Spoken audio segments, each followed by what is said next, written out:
The dog, she brought the dog to our dog to school. Oh, that's good. Yeah. I have a friend. Kenmore City Council is now in session pursuant to RCW 43.30.1101I. The City Council will now enter into executive session to discuss pending or potential litigation. This executive session is slated to last 30 minutes.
up?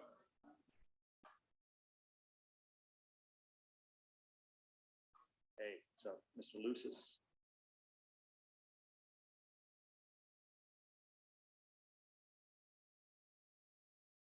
I have some water, please, sir. Ugh. Don't have any cup. What do you do?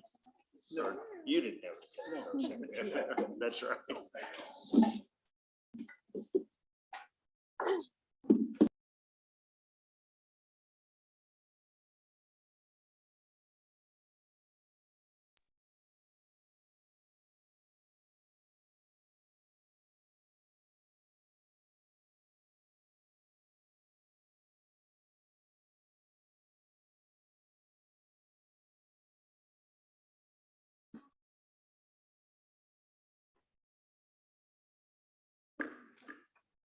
Kenmore City Council will return from executive session. We're adjourning the special meeting. I'm calling the regular meeting to order.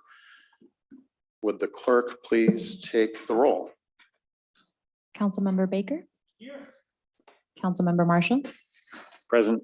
Councilmember Kugler. Present. Councilmember Shebnick. Here. Mayor Herbig. Here. Deputy Mayor O'Kane. Present. Councilmember File. Present. All present. Would you all please stand and join me in the flag salute?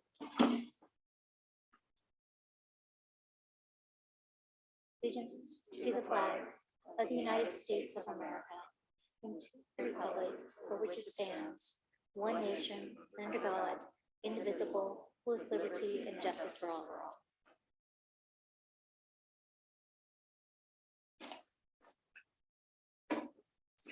Next on the agenda, we have agenda approval. Staff is requesting that we remove item C from the presentations. That'll get rescheduled into January. So the chair to entertain a motion to approve the agenda as published with the removal of item C under presentations. So moved. Seconded, Councilmember File. All right, we've got a motion and a second. Any discussion? Seeing none, all those in favor say aye. Aye. Opposed? All right, the agenda stands approved with the removal of item C.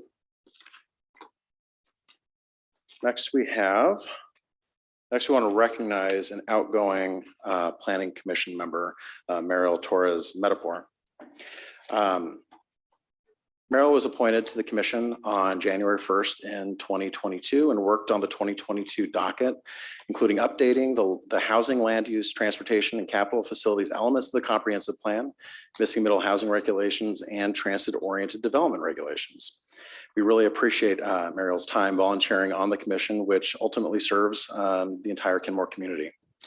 Her thoughtful insights on these complex issues, often with a DEI perspective, were invaluable in the commission reaching recommendations for the council consideration. So I want to just pass on thanks from the entire city to Commissioner Mehdipour for her service and thank her so much. Would you like to say a few words? Thank you so much, Mayor, and thank you to the council and to my fellow commissioner or former fellow commissioners. Really appreciate this recognition and just appreciate the thoughtfulness that everyone has always brought into the work and the love for our community. It's extremely critical, especially given the changes that our community is undergoing, not just locally here, but in our whole region. And again, just with all my heart, I thank you all for this recognition. No, we thank you.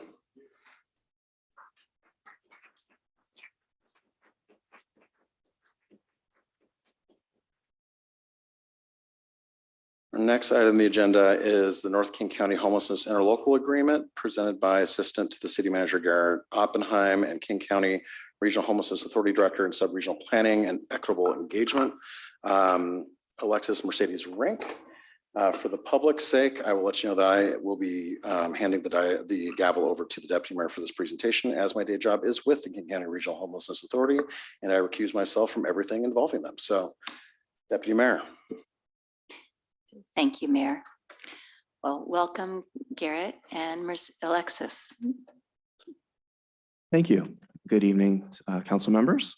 Over the last several months, we've been working with a few of our neighboring cities on an interlocal agreement that governs and defines the city's relationship with the King County Regional Housing Authority. And here to talk to us tonight about that agreement is Miss Alexis Mercedes Rink. So without any further ado, I will hand the microphone over to her. Wonderful. Thank you so much, Garrett. And good evening, City Council. It's a pleasure to be before you again. And tonight I will be sharing some updates about the work that we've been doing to really strengthen regional partnership, and namely how we can move forward in partnership towards a North King County interlocal agreement. So to just start us off, I've been working with the North King County City Partners and also with the North King County Coalition on Homelessness. By way of a little bit of background, this began as a task force to identify a space to establish an enhanced emergency shelter to serve North King County residents. And in its success in establishing the Oaks Shelter has moved forward and really continuing to convene in a coalition format with the core purpose to work together across sectors and jurisdictions in North King County to support policies and community-based efforts to provide services and housing options to those in North King County experiencing homelessness or at risk of experiencing homelessness. There are representatives from each of the 5 North King County cities, and also looking at non-governmental partners who are part of the space, including faith-based partners, healthcare partners, behavioral health partners, service providers, and advocacy groups. A little bit more about our timeline. We've been working on this for quite a bit that I actually couldn't fit the full timeline on this slide because really we began this work in January of this year. That was when I initially brought the idea, the proposal around the concept of an ILA to the North King County City Partners. And in March, we had the first presentation to the North King County Coalition on Homelessness on the concept of pooling funding through an interlocal agreement. Throughout April and May, staff reviewed and incorporated feedback from the coalition, and we brought it back in June, where we received a unanimous affirmation from the coalition to move forward with initial conversations with councils. In July and August, that's when we had the first round of conversations with North King County City Councils. That's the last time I was before you all. And then throughout September and October, we've been incorporating the feedback that we received from councils, bringing this ILA before the coalition, and now we're before you tonight with an updated concept, incorporating the feedback from North King County City Councils. So again, with what we are talking about, our core concept is that we believe that pooling funding for homelessness response through the King County Regional Homelessness Authority will improve transparency, efficiency, and accountability to ultimately ensure a more effective response to homelessness. We are looking at improving transparency, and as you'll see in the attached draft interlocal agreement, at minimum an annual report to city councils, including metrics such as HMIS origin data, North King County subregional outcomes and activities, as well as progress on funding and administration and distribution. As always, we're available to accommodate additional council presentations or providing additional information throughout the year. We're then also looking at ways that we can improve efficiency. And so through this interlocal agreement, we're really also looking at easing administrative burden, not only for providers, but also for public funders. This graphic on the screen kind of demonstrates what we're looking at, whereas in our current system, jurisdictions will provide funding to service providers. And so a given service provider, such as the Oaks Shelter with Lake City Partners that's featured here, may hold contracts with all 5 North King County cities, theoretically. But with through pooling with King County Regional Homelessness Authority, they would just be holding one contract through us. And so really we're looking at really streamlining funding and contract management and creating one less system for our provider partners to navigate. And then when we look at accountability, we're also really excited about the concept of this ILA because it defines our relationship between the King County Regional Homelessness Authority and our partnering cities. We would be reporting regularly on funding distribution, and overall we'd also have improved metrics because with greater confidence, we would be able to share what the impact of all of our public funding investment was for the North King County subregion. So a bit about the ILA key components. We're looking at an initial 4-year term with really a phased approach. So when we look at what 2023 to 2024 would look like, if this ILA is approved, the city of Kenmore would essentially be transferring the amount of covering homelessness grants to the King County Regional Homelessness Authority. We would be then administering those contracts that you have already administered have already granted or awarded through your budget process, and we'd be administering on your behalf. For 2025 to 2026, we'd be looking at an agreement where all cities would be contributing a $1.20 per capita minimum starting in that year, the biannual 2025 to 2026 budget, with, of course, the option to contribute more. And as a reminder, this per capita amount was determined based on an average of the current investment level across all of the 5 cities. And with that, also want to do a quick overview of the changes to the agreement. It's really informed by our previous conversation and what North King County City Council shared with us. So we created some changes related to withdrawal and clarified language in the exhibits on allowable expenditures. To touch on withdrawal, this was something that did come from this council, was this sentiment of wanting to ensure that there was stabilization in services provided with the withdrawal language. It was, according to my notes, voiced by this council, really wanting to ensure that whatever type of agreement we were crafting, we weren't crafting something wherein a potential withdrawal would disrupt the ability to serve our unhoused neighbors or our community. And so we've established a language such that any partner city may withdraw from this agreement by giving written notice of its intention to withdraw by September 30th, 2024 to KCRHA and the other parties. This is aligned with the city budget cycles. So just a notification ahead of the next budget cycle of an intent to withdraw.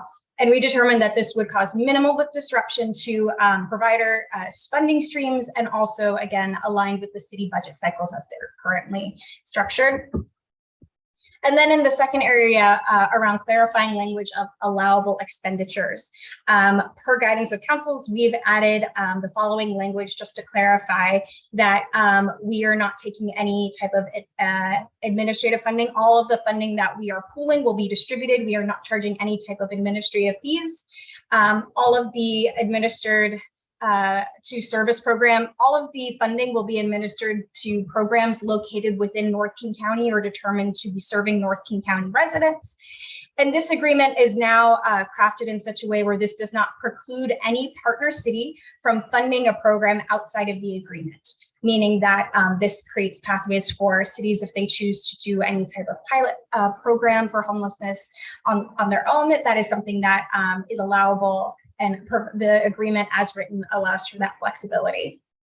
And so that is a short and sweet presentation just on what how we've incorporated feedback since the last time that I've been before you all.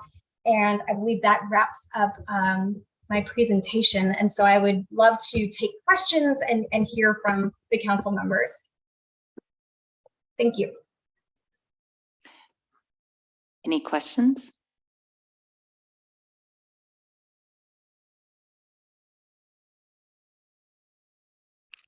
Councilmember Shrevenick. I was hoping maybe others would have questions too.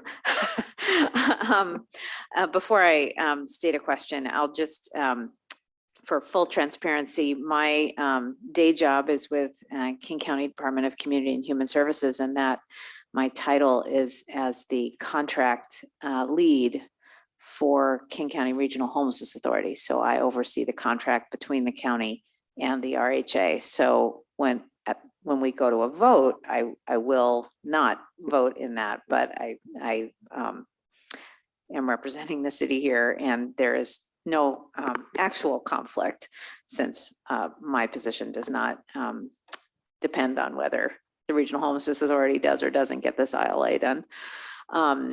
So just a couple of specific questions. We are doing a pilot. I think we recently put out an RFP. So I was curious, and maybe this is a question for Stephanie, whether that would be going over to the RHA. So that was one question. Oh, okay, or Garrett. I can answer that. And the answer is no, we'll be administering and managing that contract. Okay, awesome. And I think I had one other, and I'm trying to think of what it was.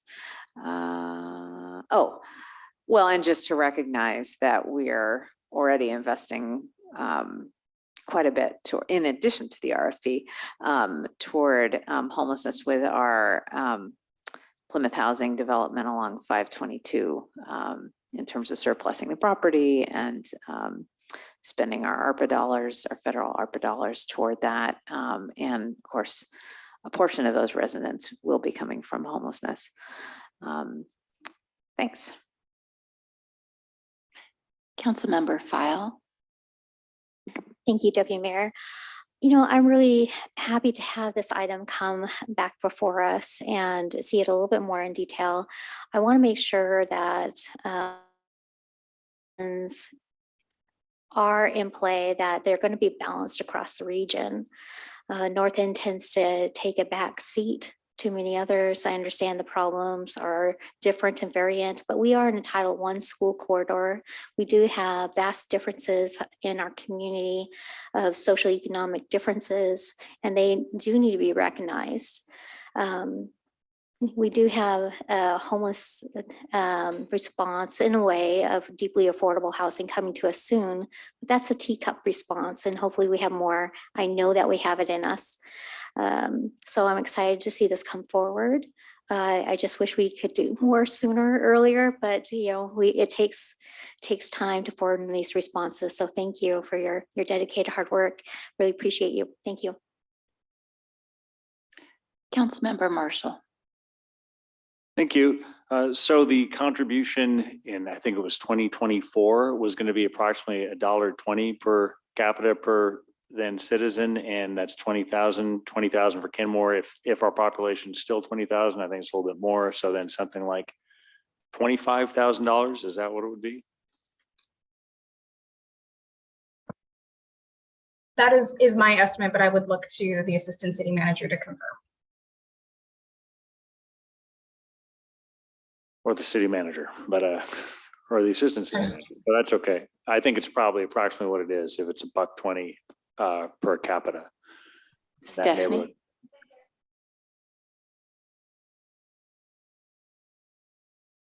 We're currently contributing significantly more than $1.20 per capita. It's closer to $1.50 right now. So was that amount going to be then decreased?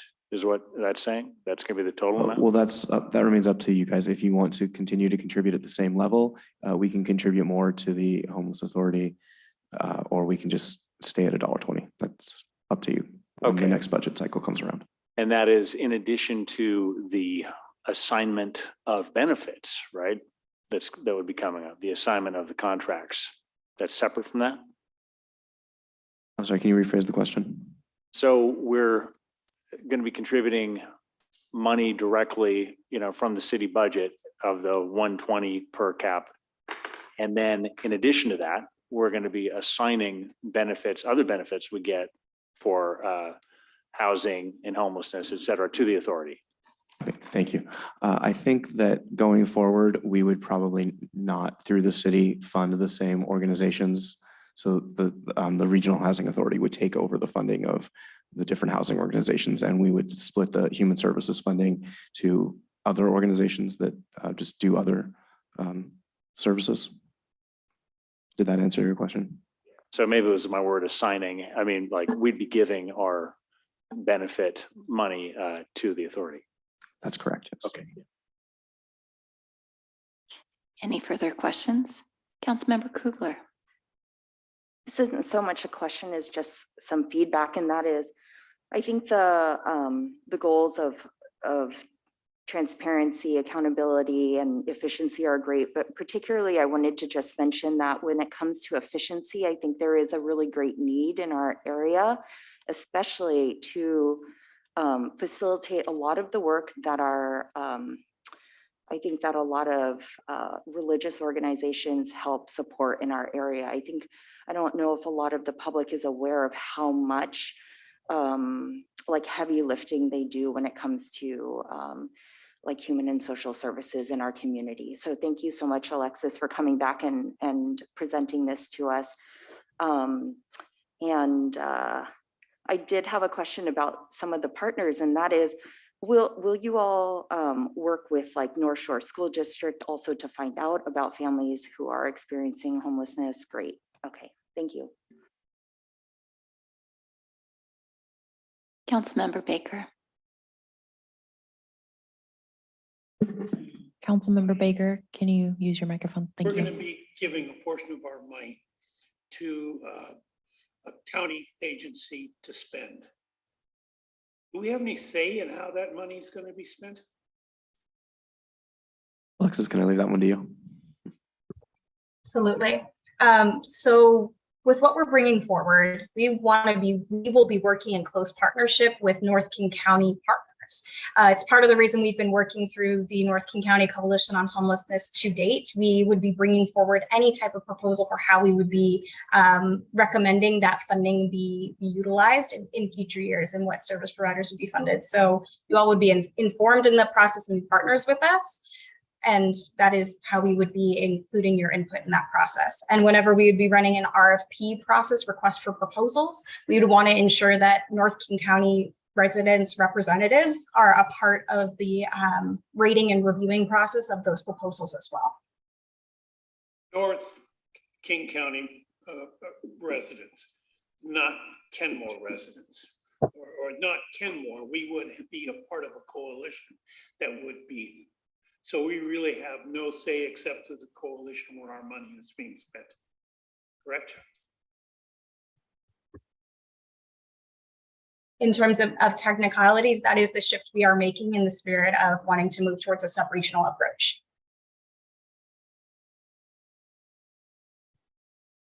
Any further questions? Well, Garrett and Alexis, I want to thank you for your presentation. We're looking forward to the efficiencies gained by pooling our resources to attack this critical housing emergency in our region. And by pooling resources, hopefully we'll be gaining such efficiencies and be able to expand and create more solutions to meet our homeless needs. Your critical work here is very valued, and thank you. With that, I'll ask our mayor to come back.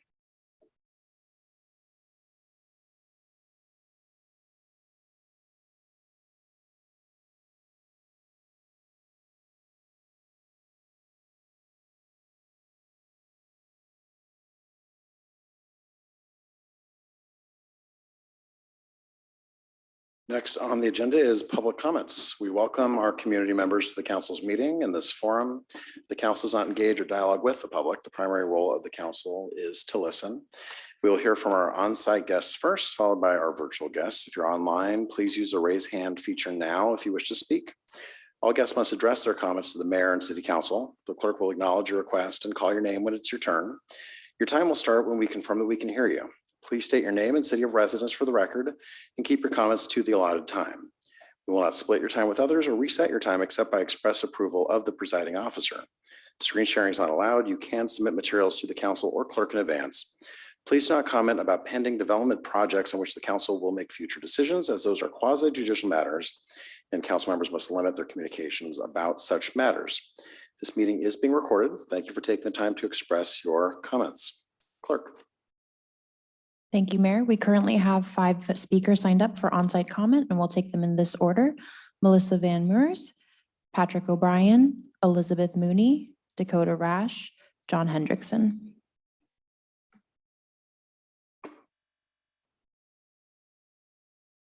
Hello, my name is Melissa Van Meurs, and I'm a resident of Kenmore. Thank you guys for being here. Tonight, I'd like to voice my concern about to the Planning Commission about the proposed recommendation to reduce parking requirements to half a stall per unit for the affordable housing. I am kind of concerned about this being unrealistic. I would, essentially, as this discussion has just come about paying taxes to help out our homeless residents, the question is this the right way to help out the affordable housing situation? Currently, with the new apartments that have gone in across the street, there's been a much increased demand in street parking. And my concern, of course, is will the residents who are not within walking distance, not within transit distance, will they be able to access the facilities downtown, such as the library, the post office, City Hall, the farmer's market, all of these various facilities? Will those residents who are further out be able to get downtown and access those if there is no parking available. My general experience with apartments is sometimes just because an apartment is low income, that doesn't necessarily mean that people don't have cars. Sometimes they have more cars. If you have more adults sharing a residence, oftentimes they have even more cars. And what is this going to do? Or the businesses around could possibly start policing their own parking spots. Now they would have to offset that cost, but they at least would have increased business potentially with that increased density.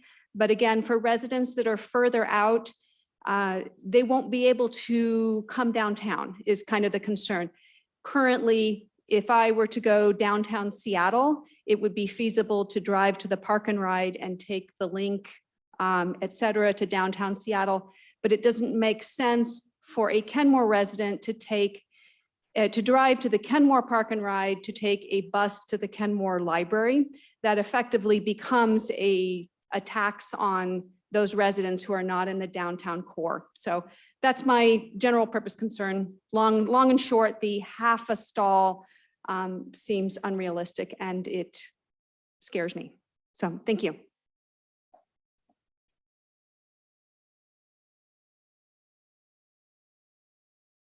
Pat O'Brien, Kenmore, Washington. First of all, I'd like to see the city step away from the League of Cities. I've never heard of any sort of recommendation that would give any property owner more power over their property and what they do. The League of Cities, of course, you can sign up for whatever award you want your city to have. We pay an excessive amount of money. I believe it's more than 100,000. And we get legislation that tends to not be redlined for the public to see before it's adopted. They used to do that. So I would just step away from them as an organization for a while. Secondly, this city was founded on the premise of no new taxes, same level of service. And we have totally blown that concept up. It's not unreasonable for the people that voted this city to become a city to expect that, because that was what was promised when we incorporated. And you're not doing that. You're adding more and more taxes. I was really appalled to see the tax on natural gas. We're getting to cold weather. We've got a state with some of the highest energy taxes in the country, and you're putting more burden on property owners that are cold. There's a lot of fixed income people here. There's a lot of people that don't make the median wage, and you're stepping on them and their ability to stay warm. So I would totally back off of that utility tax.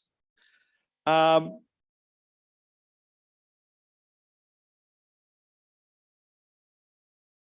we have 380 years of natural gas, and it is by far the largest maker of electricity. If you don't want to have coal and you don't want nuclear, then natural gas is the solution. And hydroelectric is about 18 to 20%. We're not building any more dams. So to get rid of coal might be a great idea. I would support that.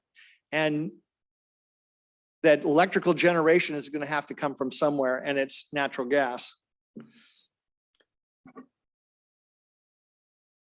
If you want resources, I'd say you gotta reinstitute the Kenmore card room. It was $1.2 million when previous city council said, oh no, we can live without that. They can live without that money, but they didn't do anything to replace it other than add property taxes. So if you look on a Wednesday night at the Kenmore bowling alley, you'll see it's full of people. And if they wanted to play a few games of cards and give the city more than $1.2 million, I'd say it's high time to do that. Thank you. Elizabeth Mooney.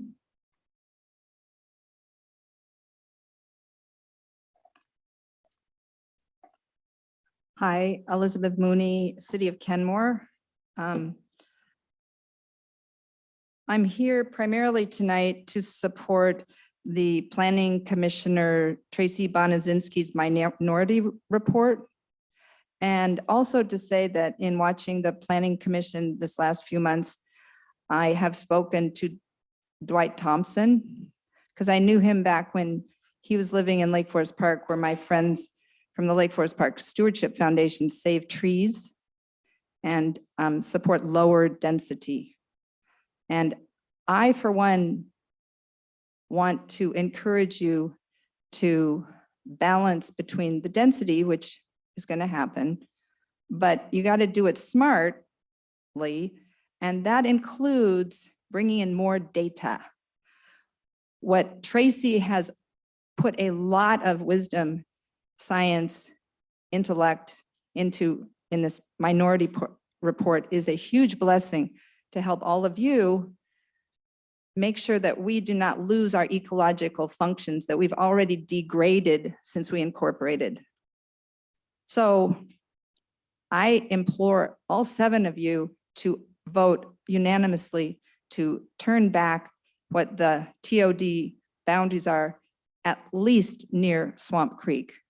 We're trying with Jeff Jensen, and thank you, Stephanie, for bringing in Jeff Jensen last week.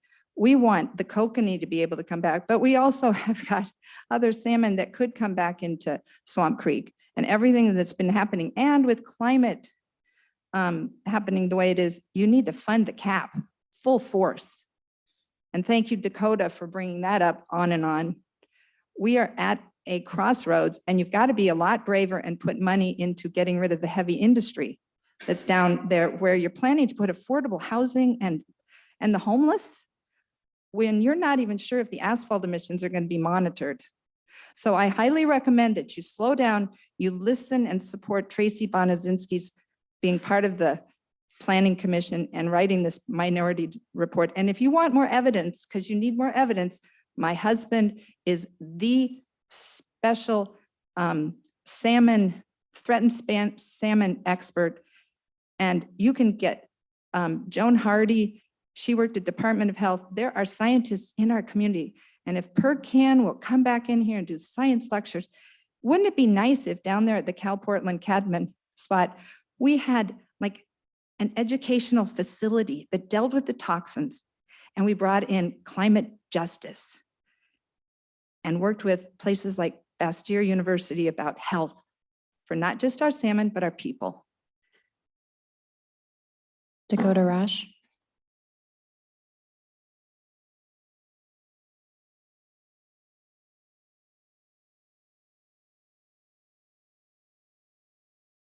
Oilers, Elizabeth. Hello, Dakota Rash, Lake Forest Park. 2 main topics tonight, and the first one is the cap.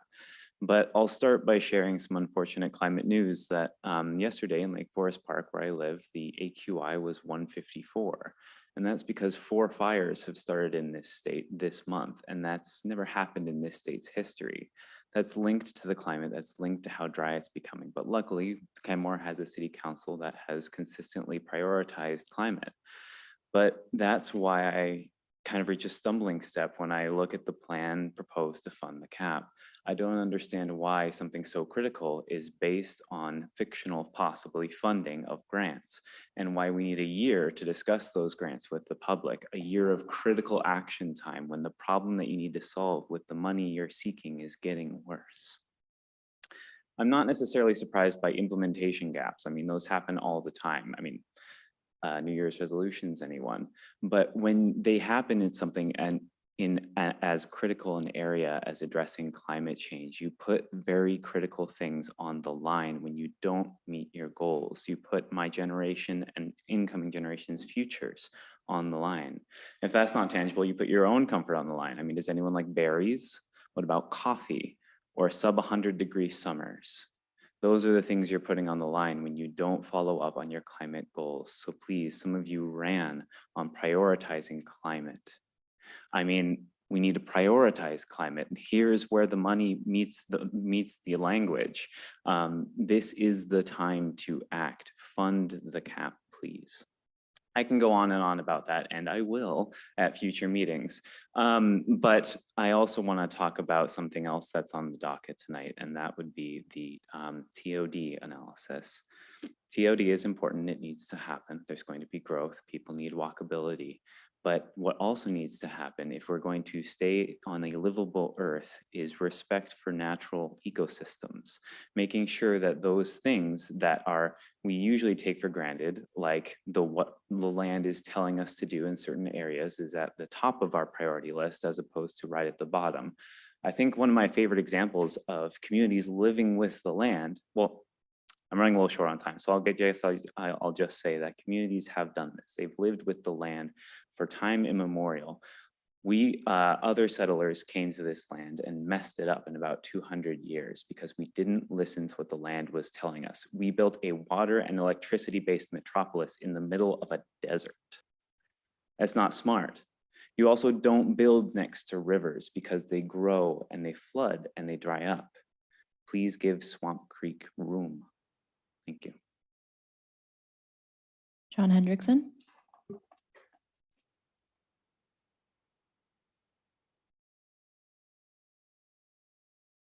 Councilmember John Hendrickson, Kenmore, Washington. It's time to give thanks this week.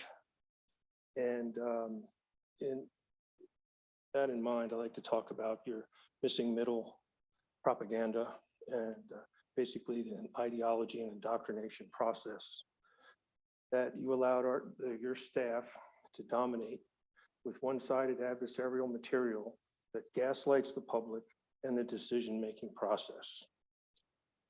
Part of that would be staff wanted the city to eliminate a family-friendly, as in our comp plan, as one of our goals for Kenmore.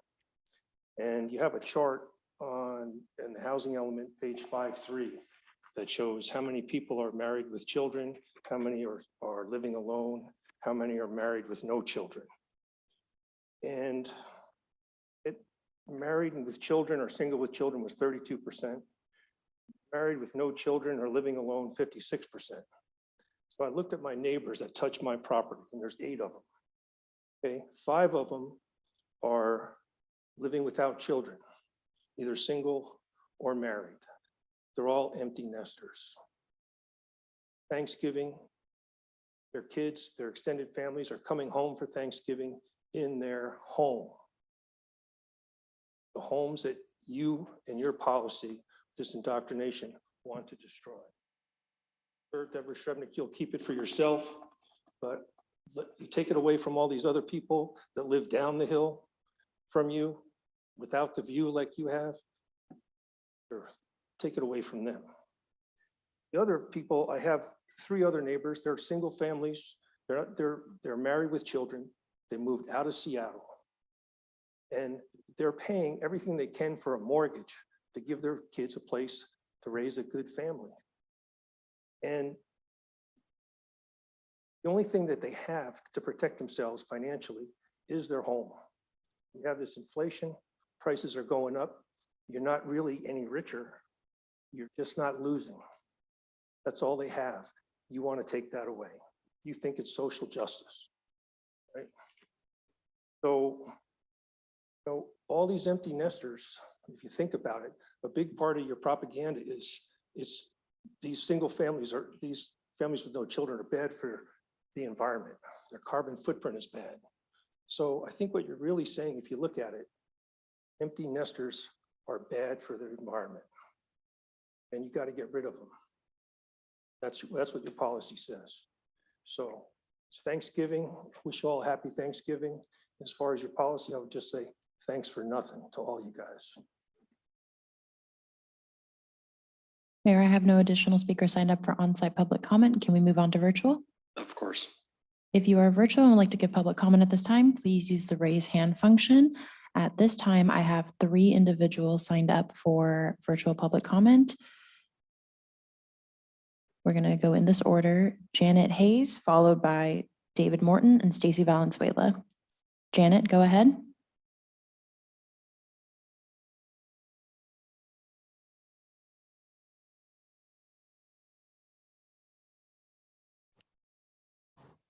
Hi, can you hear me? You can hear me. Go ahead.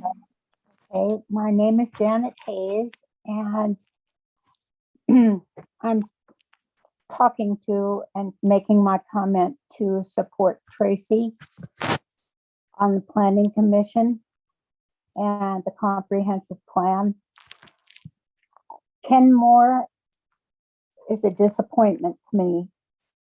Clear back from when I first began my work here. In 2012, Elizabeth Mooney, Ann Hurst, and myself did an appeal of the Shoreline Master Plan, the first that Kenmore was to have. We got a letter from FutureWise, which is a statewide citizens group, and they protect the shorelines for this and future generations. The Kenmore Master Program Plan is important because it encompasses the north tip of Lake Washington, much of the Sammamish River, along with its delta. We are concerned that the proposed Shoreline Master Plan is inadequate to protect the shoreline functions of Lake Washington and of the other resources within the shoreline jurisdiction. To have someone as big as FutureWise is tell you that your plan is wrong, you would think Kenmore would have listened. They were missing data. We did not win our appeal, but we were amateurs. We've been paying attention. We watched a comprehensive plan happen where fast tracking of permits came in. Every permit that's been issued has been determination of non-significance. We have a problem with that. The channel migration zone should be mapped and developed, directed away from development. I don't know what you're planning to do. I'm hoping we have more people that will speak up. But the discussion on buffer and vegetation is there's no requirement to ensure that the needed vegetation is going to be provided along the shorelines. Instead, allowing systemic requirements, to me, you're ruining nature. Thank you, Janet. Your time is up. David Morton, go ahead. Thank you, Madam Clerk. Good evening, council members. I'm David Morton. I live near Redmond. PSCAA recently issued an order of approval or permit, which allowed Cadman to replace some equipment at their hot mix asphalt facility in Kenmore. The equipment had already been installed at the time that PSCAA granted this permit on October 26, 2022. 4 pieces of equipment were replaced and or modified 4 to 16 years ago. In 2006 and 2016, alterations were made to the facility's baghouse. In 2017, the condenser on the smaller asphalt cement storage tank was moved to the larger asphalt cement storage tank, and a new condenser was installed on the smaller tank. In April 2018, the dryer shell was replaced along with several stages, and in April 2018, a new burner was installed. Some may think that the permit allows additional equipment to be installed. It does not. The permit provides retroactive approval for just the equipment that was replaced from 2006 to 2018. The permit does not allow future equipment modifications to be made at the plant. The plant is currently permitted to continue operating with the equipment that's been in place since April 2018. No new emissions control equipment can be installed under the current permit. Replacing the equipment did not reduce the stench and fumes from the asphalt plant, as evidenced by the many complaints of strong odors from the plant and complaints of ill health effects from breathing the fumes from it for the past many years. No, the equipment replacement did not reduce the plant's VOC emissions. However, the new permit was issued subject to 31 restrictions and conditions. Condition 20 of the permit requires Cadman to use a method of operation that will substantially reduce its odors, its VOC emissions, and the ill health effects that they cause. Condition 20 prohibits the storage of cutback asphalt in the 2 asphalt cement storage tanks and requires that records be kept of the dates that the tanks are filled and the amount and type of material they're filled with.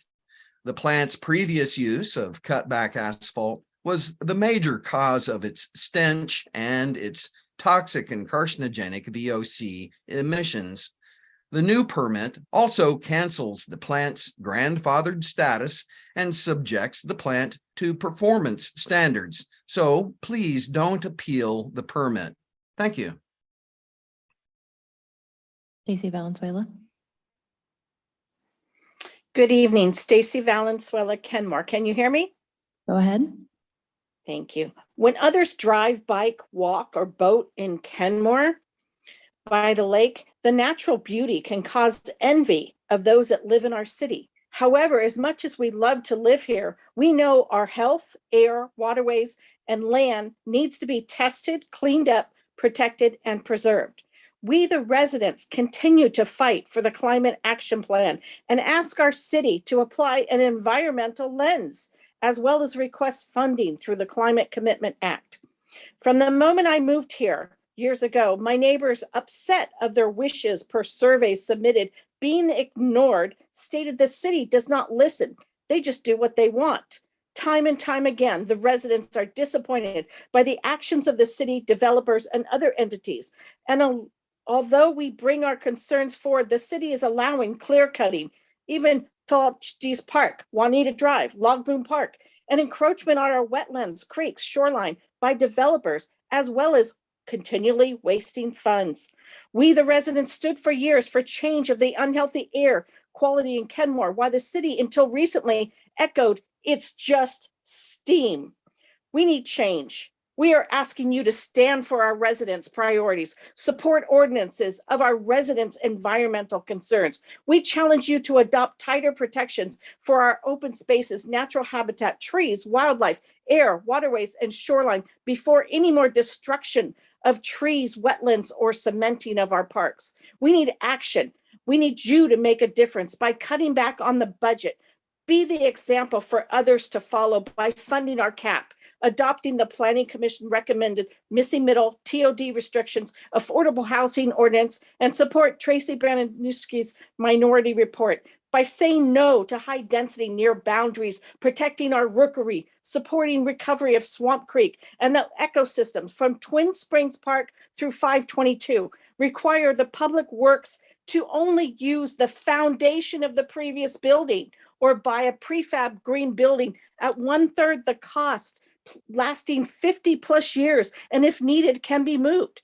Kenmore incorporated in 1998 to avoid being controlled by the Growth Management Board or other entities. The majority of our residents want that still today. Together, we can do more to protect the residents, wildlife, homes, and the environmental treasures of Kenmore. When public hearings show us plans, our concerns are ignored. The city does what they want. Our residents are depleted of forgiveness and losing hope.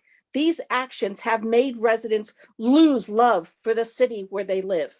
Please take this into consideration. Thank you. Mayor, I have no additional hands raised at this time. All right. Next on the agenda is the consent agenda. The chair would entertain a motion to approve the consent agenda. Second. We have a motion and a second. Any discussion? All those in favor, say aye. Aye. Aye. Opposed? The consent agenda stands approved. Next, we have a study session.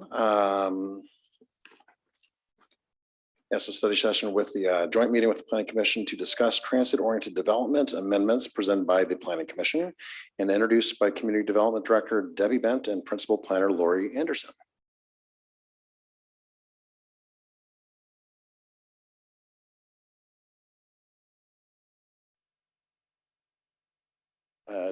Tracy and Nathan should switch. Looking at the name tags. There you go. Yes.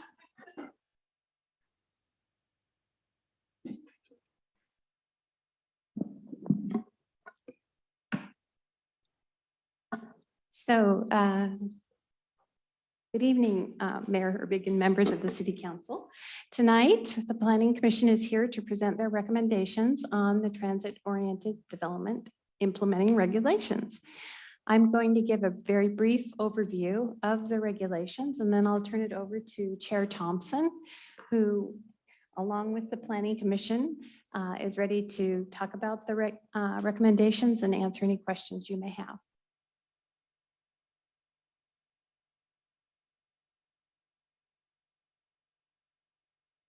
Okay, so what is TOD? You probably all know this, but it is an area of pedestrian-oriented mixed-use development, and it's to support and be supported by high-capacity transit or different multimodal transportation options.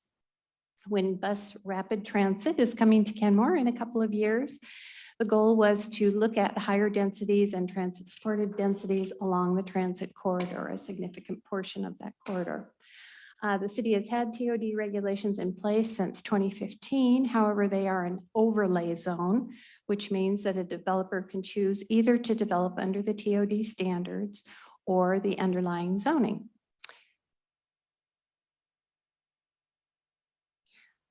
The area that we're talking about is east of 73rd Avenue Northeast and north of SR 522. This is basically the area of the existing TOD overlay, although a portion of the area that was previously or currently zoned R1 has been removed from the area under consideration. Also, although the manufactured housing community is shown here in a light orange, that is not part of the TOD and has not been part of the TOD. So the map, as you can see, shows the Kenmore Park and Ride, which is where this is centered. It's also around the grocery outlet and Starbucks development with the child care center in the north portion of that, and then heads to the east with multifamily development behind the urban corridor zoning. The idea is that the area in orange, which is all currently zoned for multifamily, would become a new zone called urban residential, and I'll talk more about that. As part of expanding the TOD, the Planning Commission is recommending that some of the standards, not all of them, but some of them be moved to the west, to the downtown commercial zoning. That's the heart of our downtown. It's shown in purple on this map. It extends from about 65th to 73rd along Northeast 181st. There is some downtown commercial zoning in the TOD area, so it is treated differently from the other downtown commercial sections. So the comprehensive plan that you just adopted a couple of weeks ago contains several pieces of information about transit-oriented development. The vision statement, of course, notes that the city supports multimodal transportation, including bus rapid transit. And the land use and housing elements recognize the city's new role as a high-capacity transit community, a potential candidate countywide growth center, and state that high-density residential is expected near the Park and Ride and downtown. The comprehensive plan included the notion of the UR or urban residential zone and included it in the classification of high-density residential. The comprehensive plan acknowledges that affordable housing is a key feature of these areas. So the most significant changes, as I mentioned, the overlay standards are put into the existing zoning sections or appropriate chapters. They're no longer optional. The new zone is created. There's a height increase from 65 feet to 85 feet east of 73rd Avenue. And then 25% of rental units must be affordable to those at or below 50% area median income. I'll talk more about that in a minute. Parking reduction would be to 0.5 stall per unit in the area east of 73rd. Those standards were not carried over to the downtown commercial area. And there's also new standards about heron rookery protection. Some standards, as I mentioned, were extended west to downtown. The minimum and maximum densities, minimum of 60 dwelling units per acre, maximum of 150 dwelling units per acre. The height standard is not up to 85 feet, but only at 65 feet because of an interest and concern that there should be conversation with Kenmore Air, which considers parts over downtown as their flyway. The affordable housing requirements also are extended to downtown. And then parking exceeding the minimum must be put in a garage or screened. That's a standard that's in place in some portions of downtown, but not all. This would be now required in all parts of downtown. The urban residential zone would be subject to a development agreement if someone wanted to propose that. And because we're adjusting public and semi-public zoning on the park and ride, we've also allowed multifamily on surplus public and semi-public properties throughout the city, as long as the standards are consistent with surrounding zoning. And then there are miscellaneous amendments throughout the code that deal with some ARCH affordable housing implementation standards and just for consistency. Building, I'm going to focus on 3 standards: building heights, affordability, and parking. Building heights, the Planning Commission reviewed images of varying building heights. We had a lot more than just these 2, but the image on the left is a 65-foot tall building. You can see it's about 6 stories, and this would be the height that would be expected west of 73rd Avenue Northeast. East of 73rd, the Planning Commission is recommending that 85 feet, which is 7 to 8 stories, depending on the main floor height, whether it's a retail height or not. For parking, the purpose of the TOD is to provide opportunities to not have a car. That's the point, and to use and focus on alternate travel modes. Reducing parking encourages transit use and lowers housing costs. Building parking is expensive. The market, when a city reduces the parking requirement, the market decides how much parking is required. It's a free market opportunity. If a developer feels like they don't have enough parking for their clients, or they can't rent their unit because their tenant wouldn't have parking and they need it, they can choose to do more, but the city does not make that requirement as we reduce parking standards. The current rules are 1 space per market rate unit and 0.6 per affordable unit. The proposed rules are 0.5 space per market rate or affordable unit. And then last, I want to touch on the affordable housing rules. The current rules are a really complicated formula, and they have varying levels of affordability. They're hard to understand. We always have to go to ARCH and ask them to interpret. And the affordable units are capped at 10% of the total units. There are no affordability requirements downtown. There were affordability requirements on Kenmore Village, but that's built. So there are no other areas downtown that have affordability requirements. Again, the proposed rules would be 25% of the units at 50% area median income in the TOD, 80% if they're ownership units. And then downtown, 25% of the units would be at 70% area median income or 80% for ownership. The higher level downtown is because there's no multifamily tax exemption, which is a certain benefit to developers. And when ARCH was assessing feasibility, they did a feasibility analysis for us. The density increases and parking reductions were most significant to making that level of affordability possible. So what next? I'm going to turn it over to Chair Thompson, and he's going to give a presentation. We'll have continued discussion in front of the council next Monday. There'll be an opportunity for you to ask a lot of questions and hopefully give us some direction. And then we were anticipating code adoption in January to lift the interim regulations. So, Chair Thompson. Thank you, Your Honor, Deputy Mayor, and members of the council. The commission is here. Commissioners Lutzis, Banaziski, Wyckoff, and I. Commissioners Matthew and Vanderleen is not available tonight because they're under the weather. Not under in parking, but under the weather. So the commission has worked extensively to provide the council with a set of regulations for the TOD that best fits the needs and desires of our city's residents. As you will hear tonight, it's not a perfect type of set of regulations, but our very best effort. Make no mistake, the TOD will have some hot and assertive community members expressing concerns regarding density, height, affordable housing requirements, environmental aspects, parking, and overall effect. So after the missing middle issues, which I failed to say that when we handed it to you, the TOD effort will also be likely time-consuming and opinion-consuming and extensive.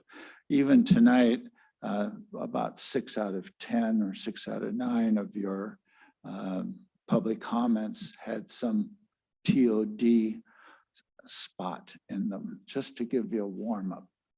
So, and you don't even have before you quite yet.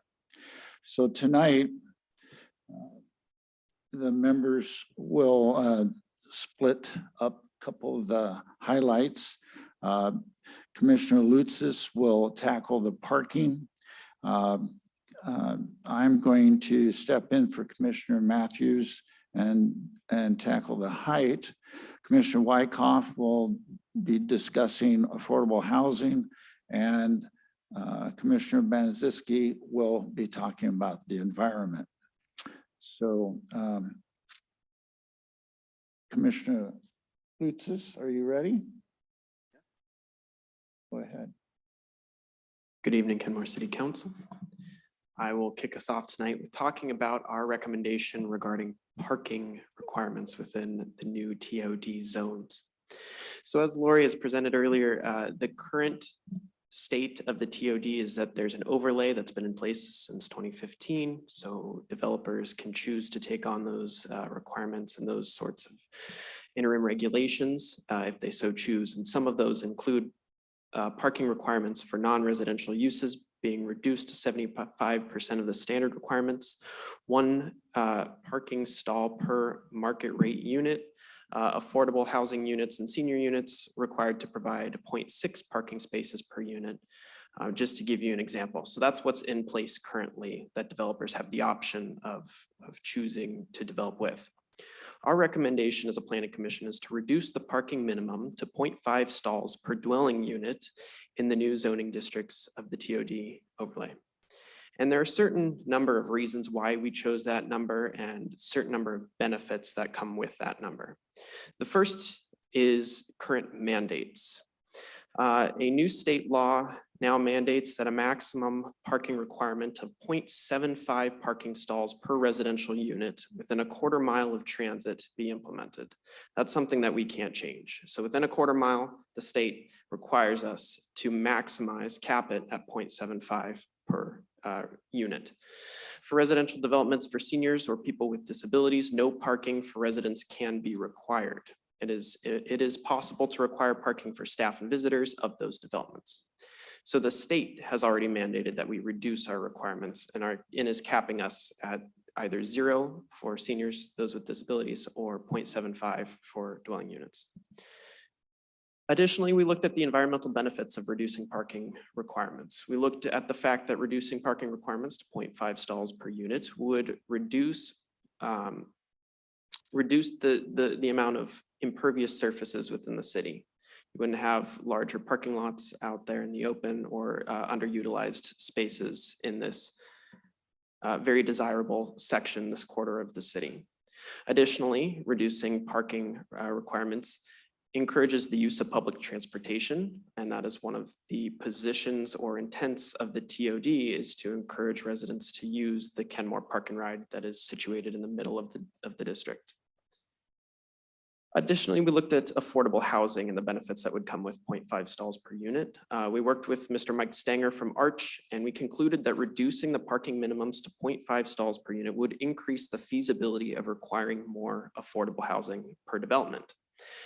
He had a nice little number generator where we could plug in different numbers, and we found that putting in 0.5 stalls per unit would allow us to maximize the amount of affordable housing we could get out of each development. And I know affordable housing is one of the priorities, along with the care of the environment of the council, and we kept those in mind. We also took into consideration the economic feasibility of reducing the parking minimums. The TOD developers panel that we hosted a while back with a range of developers, some of whom have developed within the city already, noted that parking stalls, particularly in a garage, are expensive to construct and add to the cost of housing. So in this way, reducing the parking minimum would help attract some of those developers who could rejuvenate, revitalize, and certainly refurbish this quarter of the city.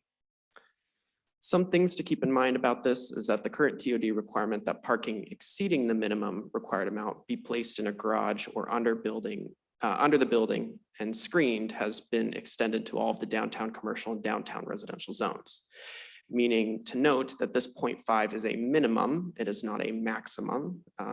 Developers can still go up to that 0.75 number or can go above that depending on certain exemptions and things like that. And there's more within the code section 18.40.035 section F that addresses that. Again, I want to point out that these recommendations are for residential projects in urban residential, this 0.5 minimum. It's not for commercial or other areas. So you wouldn't see this 0.5 elsewhere. So you don't have to worry about providing enough parking for shopping. It's purely for residential units. We also want to point out that the 0.5 stalls per dwelling unit, again, just to reemphasize, is the minimum and it is not the maximum. We're not capping this, but we're saying that developers can go down to this number should they choose, should it be more feasible and attractive to them in meeting these other regulations and requirements that we've now asked of them.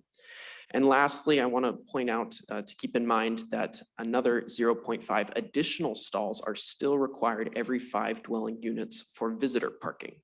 So if you think about it in terms of numbers, out of both if a developer were to drop down to this new minimum, the lowest they could go would be 6 parking stalls per 10 units. That would be the required plus the additional visitor parking units. And if you think, 6 to 10, it's not a tremendous leap, especially when you're considering that the new maximum imposed by the state is 0.75. And so with that, I hope this was very straightforward about our decision to recommend the decrease in the minimum requirement of parking stalls for the TOD zones. Thank you. Councilmember Marshall. Thank you. Thank you for the presentation. And am I incorrect, or does the TOD abut 73rd? Does, right? Okay. So have you considered any worst case scenario and what you might propose in the future, or what might be a part of this plan if a developer then developed with the minimum requirements 0.5 and nevertheless, then people were bringing their cars and were parking all over the place. Have you considered a worst case scenario and what we might do to address that? Actually, yes, we have. I brought up that point exactly. Was my big thing with 73rd. I could see where this could go wrong, especially because driving on 73rd, I know that there's already a lot of street parking and it's definitely sought after. Lori, would you be able to speak on what the staff's answer to that point was? Yeah, I don't have the email right in front of me, but we contacted the city engineer, John Vicente, and said, we're thinking of this. What can you say about street parking? And he said that there was limited street parking on 73rd, but that the goal of reducing parking overall in the city was probably more significant, particularly if it could result in more affordable housing. So he did not view it as an issue. I can say. I mean, I could take other guesses at different solutions to that issue, but as of right now, it seems to be pretty full along 73rd. So we don't see that it would expand beyond what is already there. Okay, yeah, and I was also thinking the streets adjoining 73rd within walking distance to a new development that might be there, but. Councilmember Shrubnik?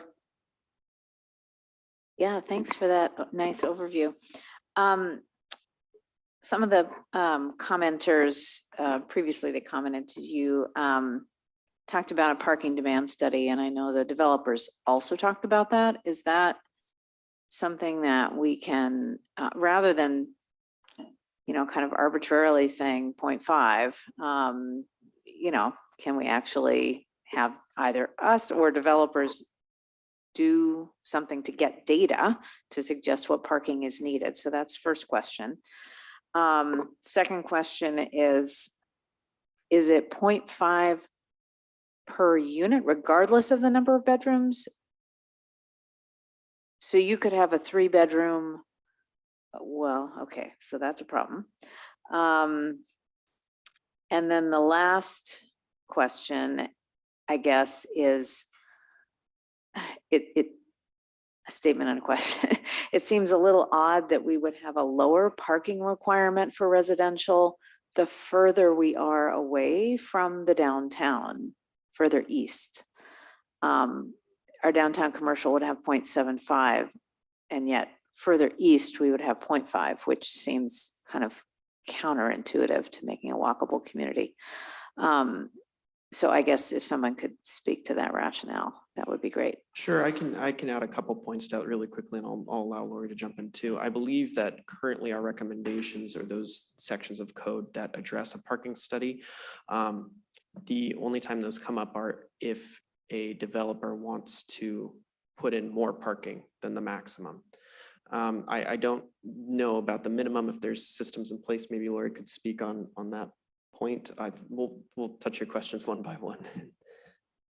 Right, so a developer can do a parking study if they want to do less than the requirement. In this particular area, if they want to do more than what the standard would be, and it's not just the standard, there's another clause in there. They can do a parking study to demonstrate that they need more parking. So ultimately, they have the opportunity to do a parking study anytime they want to deviate from the parking. The problem with doing a parking study in this particular area is because of the layout of the streets and the fact, for example, that a critically important center street, which would run from 73rd over to 77th, is not in place yet. And so really parking is confined to these individual parcels at this point. And so on a case-by-case basis, it makes more sense, given what we know is going to be developed, to determine what the parking ratio should be if it is going to deviate. You see what I'm saying? I mean, you can't really do a parking study in an area that doesn't have streets and you don't know what is going to be built. You have to look at it as the developments come in to see what the parking needs are. If I may, one other specific concern that we had, and the reason we did 0.5, is that one of the most expensive parts for developers to put in is parking. It has to do with the pedestal and going down into the basement. And the more parking that is required, the less chance we have for affordable housing as far as the number of affordable housing and the type of affordable housing. So that weighed heavy on the commission's mind when we went ahead. I think we understand that. Yep. Yeah, and just to address the other couple of points you had, the first one you asked about, is it 0.5 per bedroom or per unit? Right now, again, the state caps it at 0.75 per unit, so we don't have much leverage going over that, or 1 per bedroom. Is that correct? Right, and I need to clarify that that's not a cap. Okay. That's the most the city could require is 0.75 or one per bedroom. But again, if a developer were doing it, for example, a 3-bedroom project, they could make the choice to put more parking in if they thought that their tenants needed that.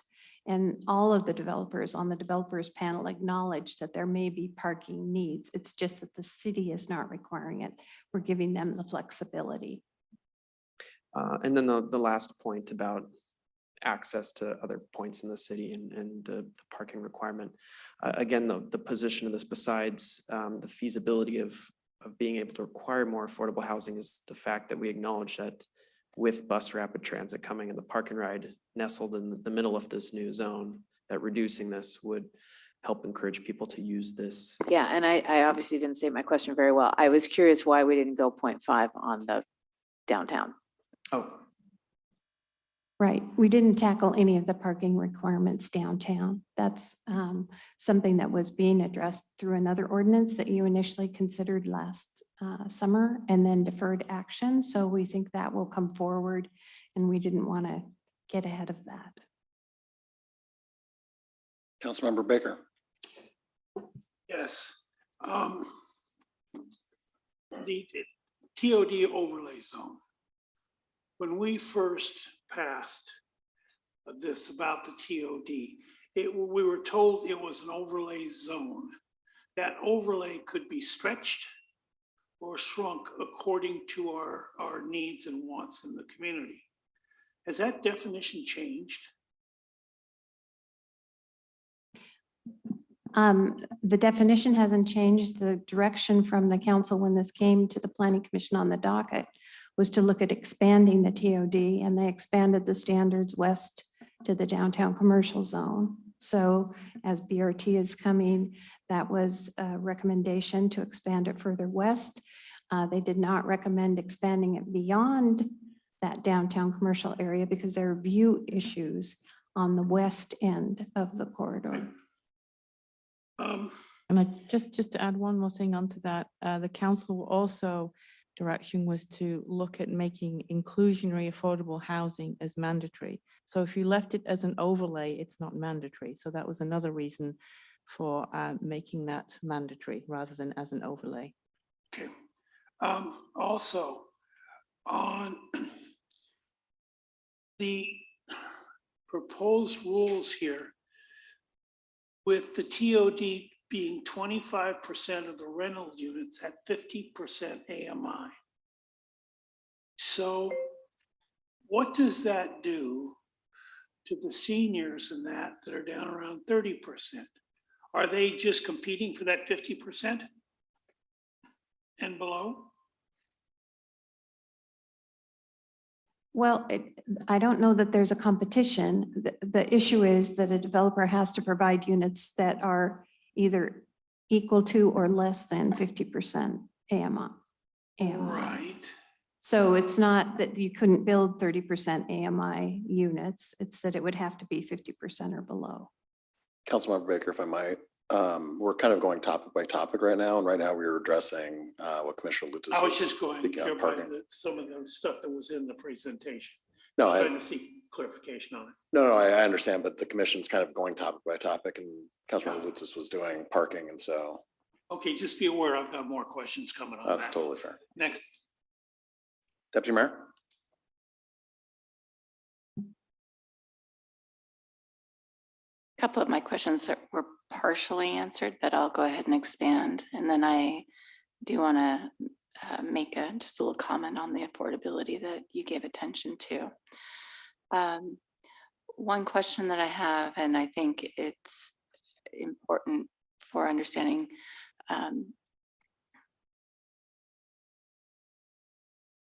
excuse me. Lori, I believe you brought up the Center Street, and I think my question is with the Center Street, will that, or a Main Street from 73rd to 77th, something that doesn't exist already, would we be proposing street parking, and would that increase stalls for people to park? I have one more. I've got more after that, but I tend to go one at a time. I think you may know that by now. That street is in the comprehensive plan as a future planned route, so there's no design. It may be as the transportation element comes forward that the city engineer may have some feedback on what he envisions. We certainly wanted a pedestrian and bicycle friendly connection. That was the goal. So I don't know. I can't answer that question. Yeah, I think potential for street parking is probably would be a benefit for our community on that street. In addition to the bike lanes and walkability, all of those things of critical importance. The other thing I just wanted to share or say thank you for the consideration on affordability. We recognize building is expensive and those costs get shared by those who live in those buildings. So it's important to recognize that the cost to build the housing that we critically need at this time pencils out for the people who are building and the people who need homes. And what we are looking for is homes for people first. And so I recognize the parking needs, but with transit coming, and I had one more question. With the commercial that's going to be built into that area, that doesn't limit, so there's additional parking that will be for the commercial. Did I understand that correctly? Yeah, when we talked about reducing the minimums, it was for residential units, residential developments. So we didn't talk about reducing the minimums for commercial developments. Because I heard some concerns about, ability for people to do the business. I mean, if we're going to have businesses there will be people who want to shop and purchase things that may need to park rather than take transit. And there'll be two types. There's the the service industry, which would be on the first floor of in the urban residential versus the commercial area, which can be more developed toward maybe light industry or other more dense service industries. So I'll talk about that in zoning. Okay. I think I've covered my questions about parking. I want to thank you for the attention that you've given to this. And it's a hard issue to work on. People love their parking spots. I used to love free parking. It was my favorite thing in the world. Not so much anymore. Thank you. Any other questions on the parking presentation? Councilmember File. Thank you.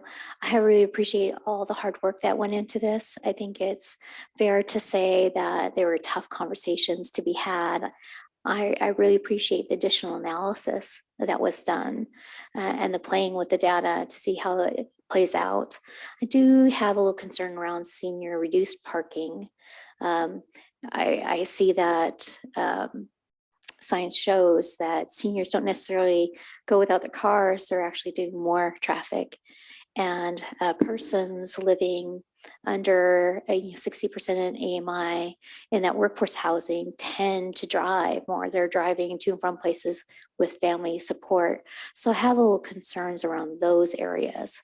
But for the most part, I really appreciate what you have provided. I think my next questions are going to come down to affordability of housing. And so I'll save those for the next. So thank you. And then I just wanted to clarify one thing that I think I heard, and I just want to make sure that I heard it correctly. So, and I know a lot of thought went into how you make the affordable, the inclusionary part of all of that pencil out for folks. If the council were to raise the parking minimum, my understanding is, and what I think I heard from you is that would then mean we'd have to revisit the affordability requirements and likely lower either the number of affordable units or raise the AMI to make those pencil out. Is that correct? Somewhat significantly, yeah. Okay, thank you.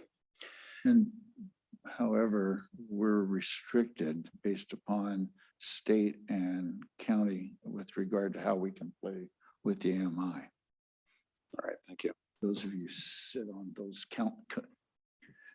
county boards know all about that kind of stuff. So, ready? So I'm going to talk briefly about zoning because our staff did such a good job in the slides, but simply took it is that we took these standards and in the residential area and applied them to all the zones in the TOD and came up with urban residential. So there's not a bunch of R6, R12, or whatever you have. You have one zone when it comes to residential housing, and that can be extended into the downtown area that is not already built out.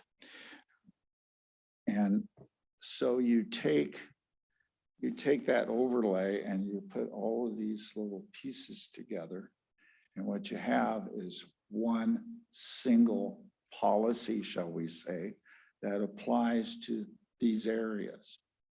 And we felt that that is a more simple way to address the issues that the TOD types of discuss or bring out and kind of melt them together.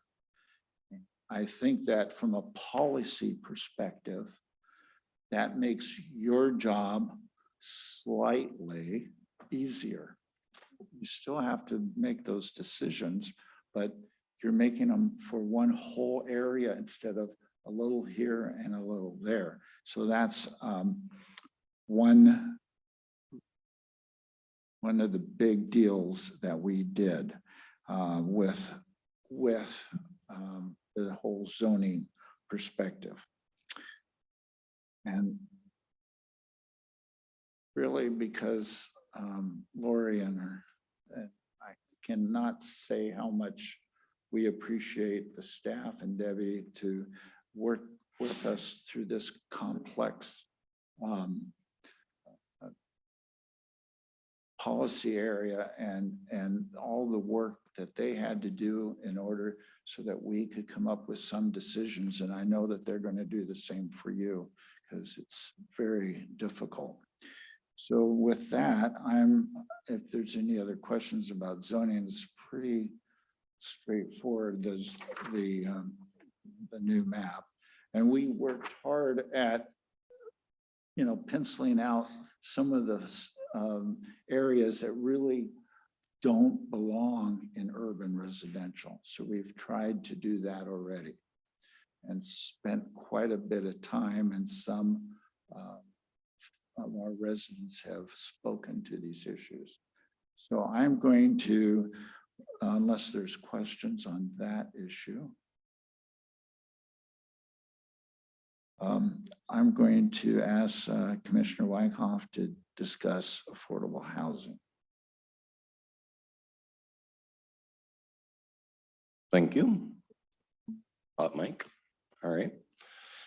So I'm going to speak to the bullet points from our prior attachment that we reviewed so that I can hopefully keep my place for questions that you'll have to make it easier for me to reference. And I'll be leaning on Lori heavily for data check. But for now, I'm going to give you a summary of the various zones and affordable housing. And I assure you, this is a balance game, as you've already discussed with the parking. If you go for more of the lower or very low or extremely low affordable housing, you lose development interest. You add parking, you lose development interest. You lose the ability to develop, and then we end up losing all of the affordable housing development.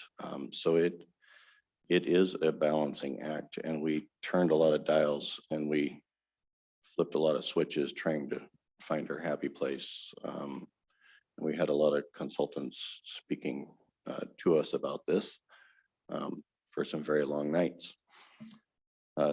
This is where I understand we are at this point, just the bullet points for you. In the downtown residential zone, we are at a 25% of total number of units in development shall be reserved for eligible households and affordable to households with incomes no greater than 70% of the median income. If renter occupied or affordable to households with incomes no greater than 80% of the median income if owner occupied. The downtown commercial zone, there's a lot of zones here, but downtown commercial zone. 25% of the total number of residential units in the development shall be very low income affordable housing units if renter occupied, or low income affordable units if owner occupied. 25% of the total number of units in the development shall be reserved for eligible households and affordable to households with incomes no greater than 70% of the King County median income if renter occupied, or affordable to households with incomes no greater than 80% of the median income if owner occupied. So we can see the 70% for renter, 80% for owner. In the urban corridor zone, east sub area, multifamily or mixed use development proposed within that zone shall provide affordable housing as follows. 25% of the total number of residential units in the development shall be very low income affordable housing units if renter occupied, or low income affordable housing units if owner occupied. So there we play with the very low for renter, low for the owner. Switching over to the community business zone Juanita sub area. For properties choosing to develop at the higher residential densities in the Juanita sub area, the affordable housing units shall be provided for any development exceeding the base density of 24 dwelling units per acre as follows. For every 4 bonus units, 1 bonus dwelling unit shall be reserved for eligible households and affordable to households with incomes no greater than 70% of the MI. If renter occupied or affordable to households with incomes, switching page, 25% of the total number of units in the development shall be reserved for eligible households and affordable to households with incomes no greater than 70% of the King County median income. If renter occupied, or affordable to households with incomes no greater than 80% of median income if owner occupied. Now going to the urban corridor east sub area, the multifamily or mixed use development proposed within the urban corridor zone east sub area shall provide affordable housing as follows. 25% of the total number of residential units shall be very low income affordable housing if renter occupied, or low income affordable housing if owner occupied.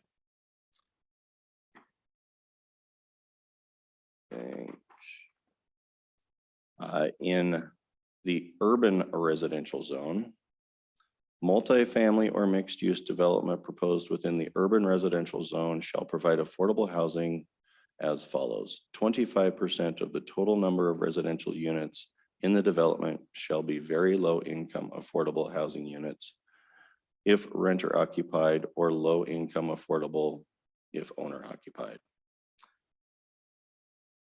There also was a great amount of discussion when it came to the fee in lieu on all of these. And we, I think we did a great job of making sure that there was a go see the city manager clause about any exceptions you wanted to any of these developments.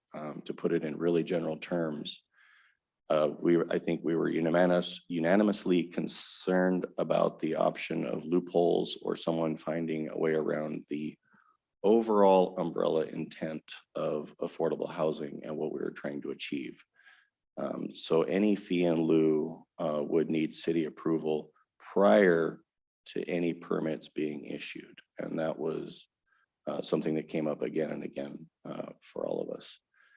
So that's something that we want to make sure is continued to be watched and paid very close attention to, so that we don't miss the overarching intent of the affordable housing.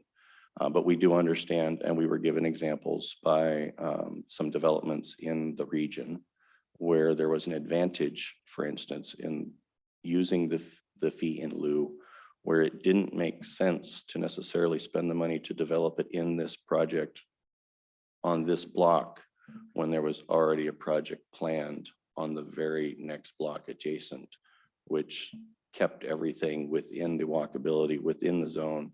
It met the intent, but it ended up getting a lot more bang for its buck being used with that project than it would have with this project. So in that case, it made sense. So we agreed with that, but certainly don't want to offer any blanket fee in lieu without going for permission case by case to the city manager prior to permit approval. Questions? Councilmember Baker? What is the dollar amount of median income in our region or in the county? I knew this question would come up and I don't know how frequently it changes.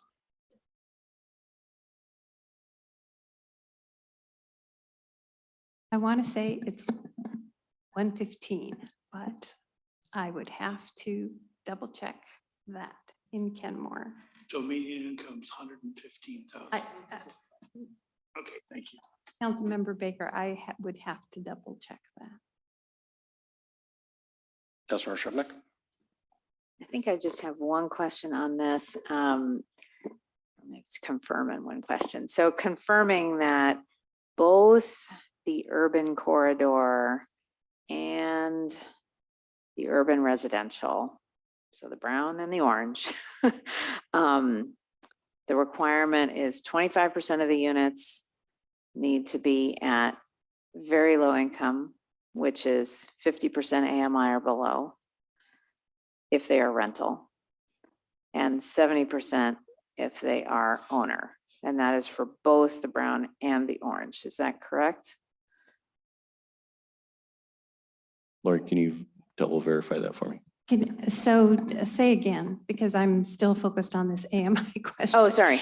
Yeah, the requirement in the brown and the orange, the urban residential, urban commercial, is 25% of the units right need to be at, if they're rental, 50% AMI or below, Right. and if they're owner, 80%. 70%. 80%. Oh, okay, 50 and 80. Right. And Okay, I thought- downtown, it's 70. 70 and 80, right, okay. So if the brown and the orange are the same, what is the rationale for distinguishing them? In terms of zoning, I mean, if a developer can develop exactly the same thing in both zones, why are we making a distinction? Sorry, maybe that's a stupid question. You can't do the same things in the brown and the orange zone. The Okay. brown zone is urban commercial, urban corridor actually. And it's really focused on commercial development with additional residential development as sort of a sidelight. You can do multifamily, but it has been always considered, in fact, it's in the description of it, it's called an enterprise zone where lots of different kinds of commercial uses can locate, including bulk Okay. retail. It's the only place in the city where you can have bulk retail. So there's more options in the brown. In Okay. in the orange, the urban residential, the focus is multifamily. And in fact, the non-residential uses are very limited. They may require a conditional use permit or have a 5,000 square foot limit. Councilmember File? Thank you. So my concern is the downtown housing. When we're thinking about the future of workforce housing, to be very polite to our city team here, 50% is great, 70% is outside of workforce housing. So when we had the analysis of the families and community members that needed the greatest amount of support with direct cash assistance, the data was clear. The greatest need was between that 40 and 50%. And we can't deny that data.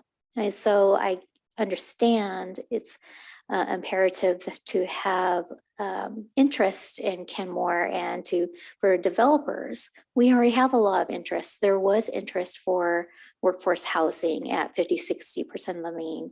And one of those past analysis or opportunities for considering the deeply affordable housing that we now have to be built.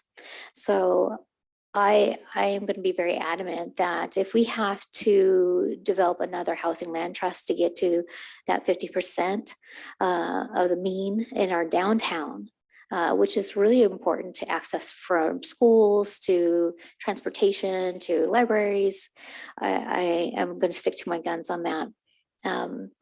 And the descriptions between low income and very low income, would you like to define that so our community can hear at home or who are going to possibly watch this later? And again, Lori, do you have those bullet points? I did not include them in my. Those are defined by the county or the state, and Lori's going to technically help us on that spot, or did. Sorry, Lori. So first of all, let me say, when Commissioner Wyckoff was describing all the changes, we were adding information in, for example, the community business Juanita sub-area and downtown residential zones, because we needed to be consistent in terms of our definitions. The standards are pre-existing, so those actually did not change. There's new language in those sections, and he did a good job describing that. The real focus of the new requirements are in the urban corridor, the urban residential, and the public, semi-public zone, all of those TOD zones, and then downtown commercial.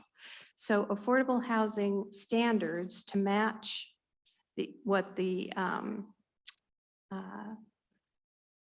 levels. In some places, the percentage is defined, in other places, words like extremely low, low income, et cetera, are used.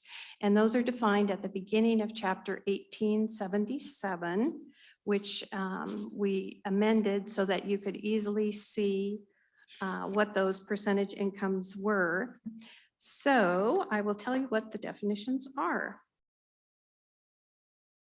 As soon as I put my finger on it, here it is. So a low income affordable housing unit is 80% AMI or below. A very low income affordable housing unit is 50% AMI, and an extremely low income affordable housing unit is 30% AMI or below. Thank you, I appreciate that.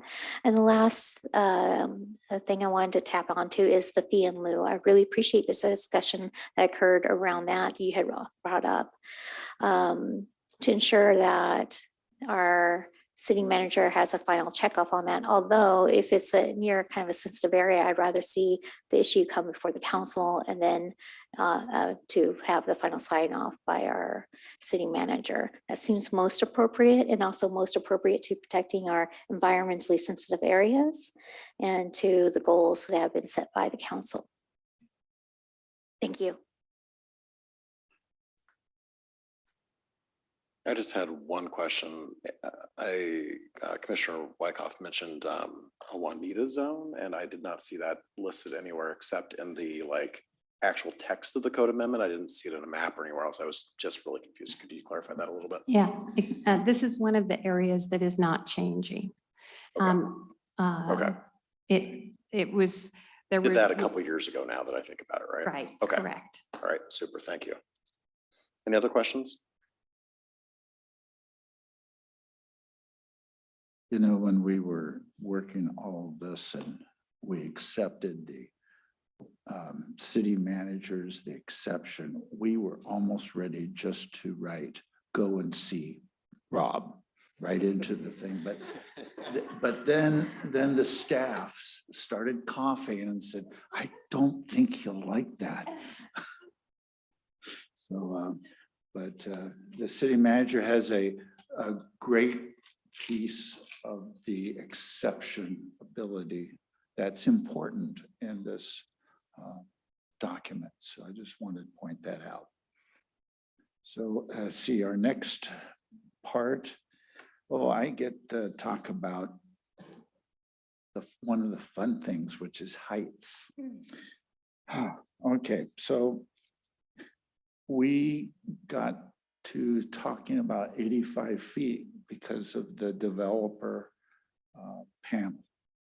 And they were discussing, so simply put, it depends on if there is a retail down on the bottom. If the retail's down on the bottom, then that's going to raise the height of the structure. And if you want 6 stories up, well, you're up to the 85-foot maximum. And so we talked about that. And again, that goes back to that pedestal deal that they talk about. So one of the discussions that the commission had, and I want to just bring this out so you know, is we had the discussion about the parking, and then we had the discussion about the heights. And one of the options was, well, if you go up to 85, then you have an option to provide more affordable housing. That was one way to look at it. And of course, the other way is the way we came down on, which is the parking going down to 0.5 to meet that affordable housing criteria. And looking at that parking, we were looking at other jurisdictions and what the whole policy aim is in the state and county. And we came to the decision that the parking, reducing the parking minimum made the most sense with regard to how to get to affordable housing, as well as reduce the amount of car traffic and work on the climate change issue. So I just wanted to, gave me a chance to bring out the balance that we tried to make. And Lori pointed out already that the reason we didn't go up to 85 downtown is because Kenmore Air has a airway plan for the lake, but not for coming over the city of Kenmore. And we know they do all the time, but that is an unofficial airway for them. And so that's something that city manager and others will need to start working on. So that's kind of out of our bailiwick right now. So the other, you're going to hear a lot about this height deal. So I'm just going to, so the one up on, I believe it's on the 80th. Now, we heard a lot of testimony about this. So I want to clear one thing up, and that is if the overlay had, you know, where it's at right now, it allowed 65 feet. And it allowed what they are asking to do, but because before they wanted to do townhouses and that was denied.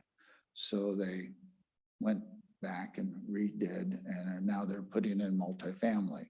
So when you hear the thing about the 80th, that all, it's not that the city's doing something that they shouldn't be doing, but it does illustrate some of the issues that you're going to be hearing about constantly. And one of the deals that we have is that if the multifamily is within 50 feet of a R1 to an R6, then the max height can be 35 feet. So there is a stone way of building these and being somewhat sensitive to the R1s and the R6s. Now, the other policy concept that the commission, through all of these issues, particularly height and parking, is that we allow higher density in these areas versus in exchange for less density in other parts of the city, where particularly we have environmental concerns or other types of concerns, or where you just did missing middle housing, where the housing densities can be more appropriately addressed through those choices rather than putting 60, 40-foot, whatever you want, up all over the place in the city of Kenmore. We've had people say we don't live on Capitol Hill, and we don't want to look like Capitol Hill. So you'll hear some of those items. So that was one of the parts of our thinking as a whole and trying to balance this out. So I'm done with heights. Councilmember Marshall? Did I see in the diagram though, 2 levels of residential or 2 levels of commercial in the proposal? There's no requirement for commercial. We were talking about 2 levels of parking potentially. Right. And then the 6 stories above there at the developer panel, there were a couple of people who mentioned water table in some parts of the area. And we're not interested in maybe building down, but instead putting 2 levels above grade. Thank you, Lori. Yeah, I might clarify, the median Kenmore household income is $115,000. And that's household, not individual income. So. Councilmember Shrubnik? Yeah, I hope I didn't just hear what I think I heard, which is the possibility of the ground floor and another floor above it being parking in these establishments. Yeah, it's Oh, dear. possible. The design standards have real strict rules about what that would have to look like. The city's most restrictive design standards apply in the TOD and downtown. At least Just really uncomfortable with that. Okay, I'll save that. And so I just want to make sure I understand the rationale for the 85. So I heard various things. So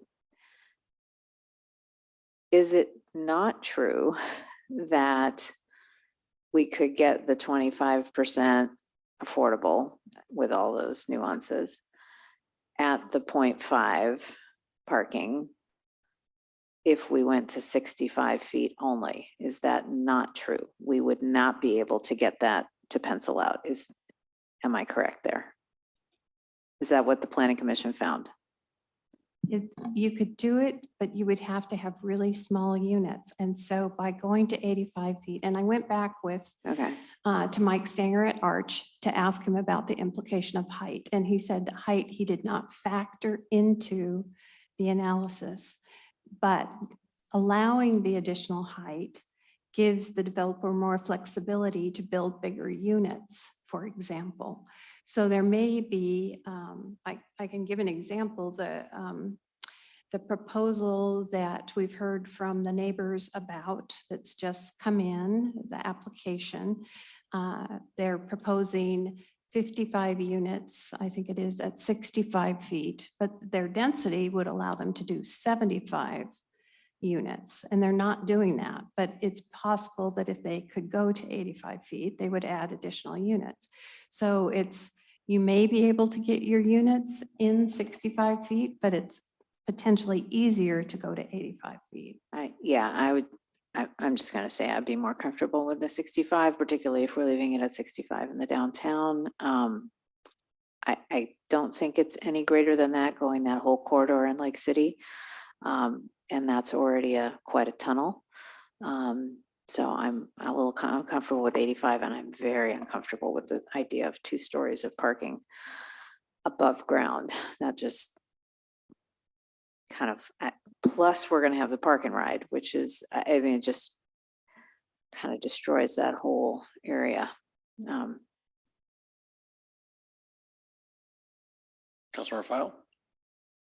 Thank you. I understand we are waiting for some information feedback from Kenmore Air Harbor on their flight pattern and height limitations or restrictions they may have that we must consider, more for our work here. For downtown. Yeah, exactly. And so I don't want to preclude that from our being innovative. And I think it's a very viable issue to look into a little bit deeper. I do know that for transportation in the past, they had talked about the need for us to build density, higher housing. They recommended up to 5 levels. This seems like a lot for Kenmore to retain our rapid transit. Of course, we've lost a lot of our rapid transit. So if we've had any limitations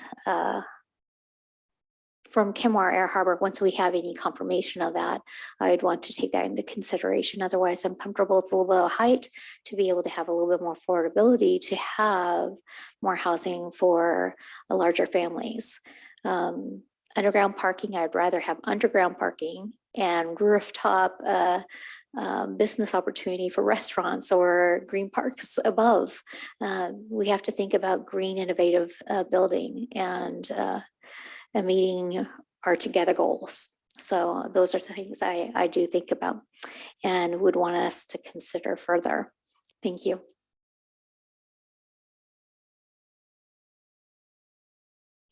I want to respond particularly to the green building because the Planning Commission discussed that and was very interested in reporting back to you that green building should certainly be considered as part of the CAP work. So anyway, they had quite a conversation. Thank you. That's where all the current funding is at. With green renewable resources, sustainable solutions with solar power even. And so if we want to be looking at state funding that's there now and funding coming up from the federal pathway, those are important to consider and going forward. So thank you. Thank you. Deputy Mayor.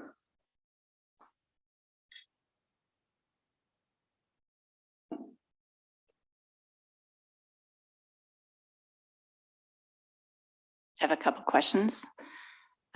Just the first for clarification, with the above ground parking that we're discussing, my understanding, and I just want to make sure I understood this correctly, was that the reason for it is a water table issue. It's an environmental issue.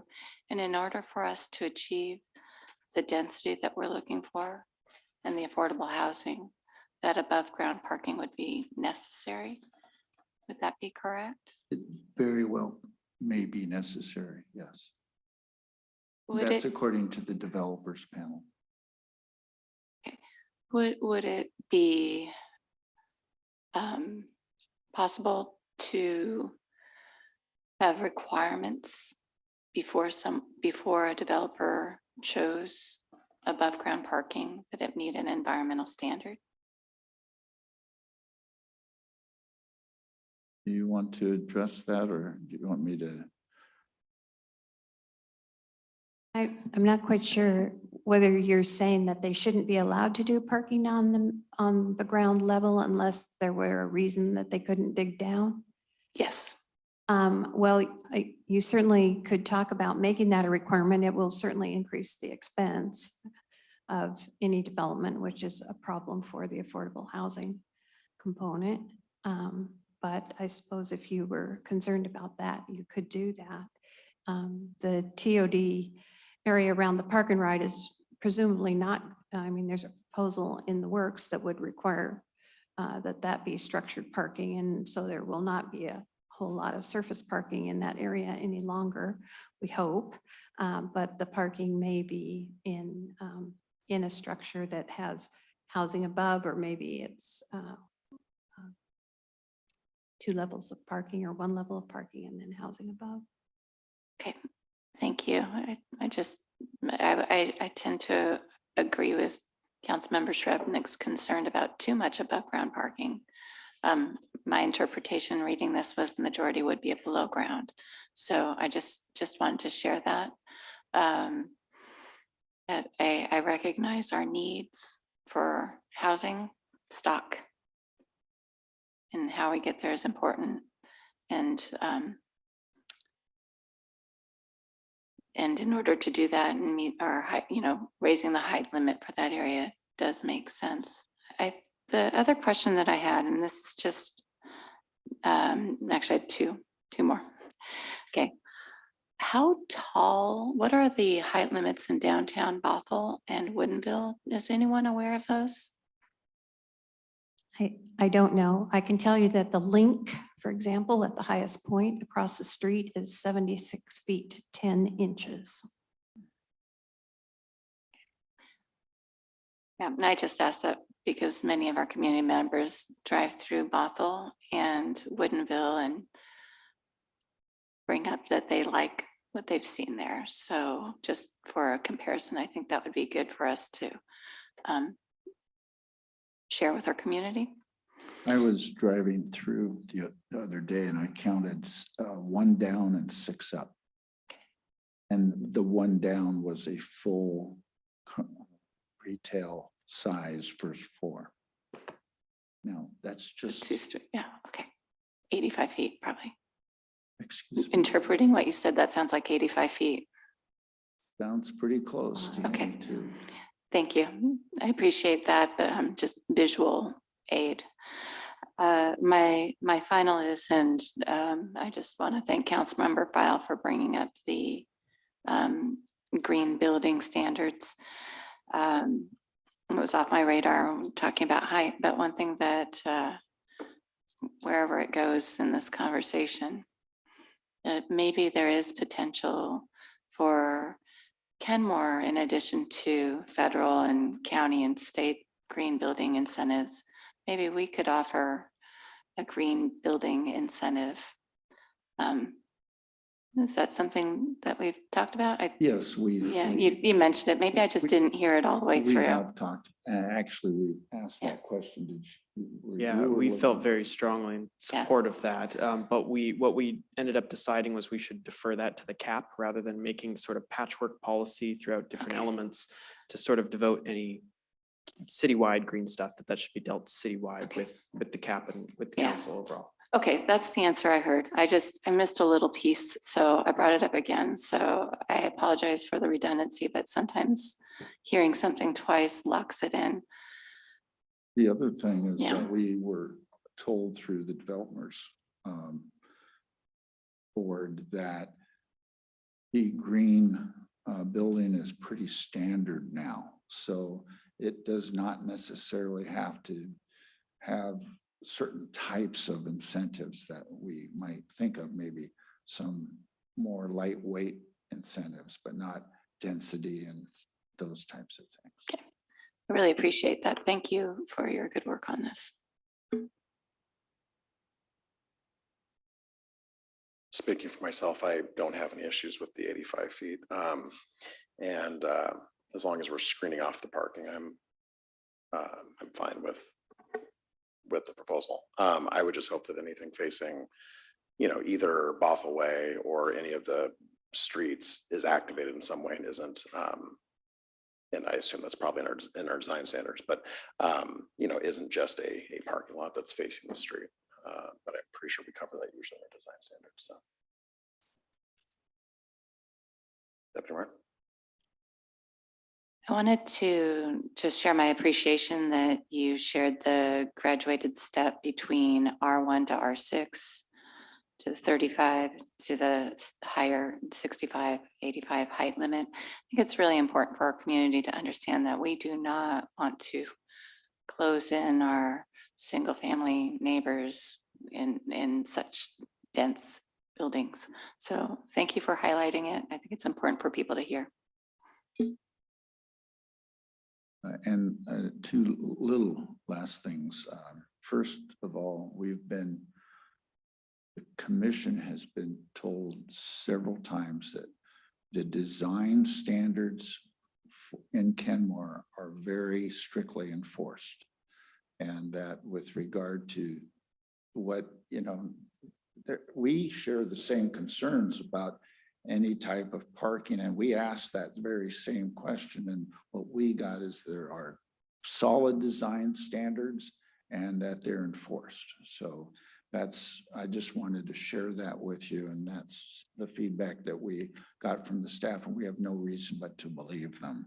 And the second item, as an introduction to my colleague here on environment, is that the height standards also, if you happen to notice in there, there's a specific couple paragraphs about the Heron Rookery, that there has to be a full-fledged plan.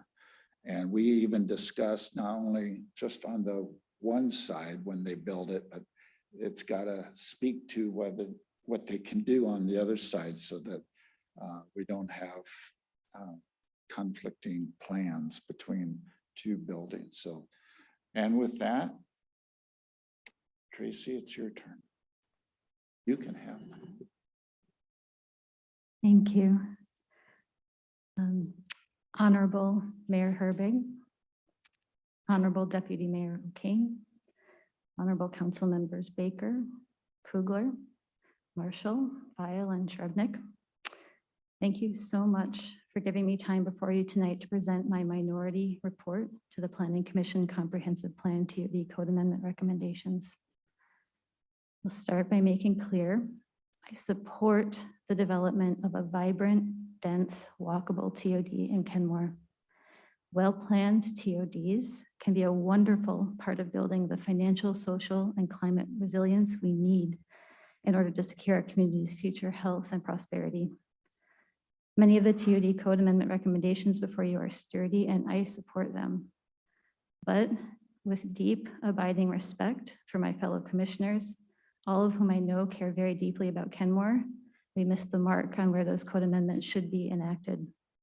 I cannot in good conscience support majority recommended code amendments within current TOD boundaries, and I urge you to reconsider those boundaries with me. Our public health is only as robust as the health of our natural ecosystems, and current TOD boundaries do not provide enough space for a healthy, thriving Swamp Creek, even with strict adherence to current critical areas regulations. Therefore, I recommend respectfully, especially in consideration of all the hard work that Planning Commission and staff put into crafting the majority recommendations before you, that Council consider the following. 1, redraw TOD boundaries. Give Swamp Creek and the Swamp Creek wetland the space needed to restore natural functions that will accrue multiple benefits to Kenmore, including but not limited to reduced large-scale flooding up and downstream, improved water quality, protection of property and public infrastructure, the creation of habitat connectivity, and climate resiliency. 2, remove the area west of 80th Avenue Northeast to Swamp Creek from the TOD.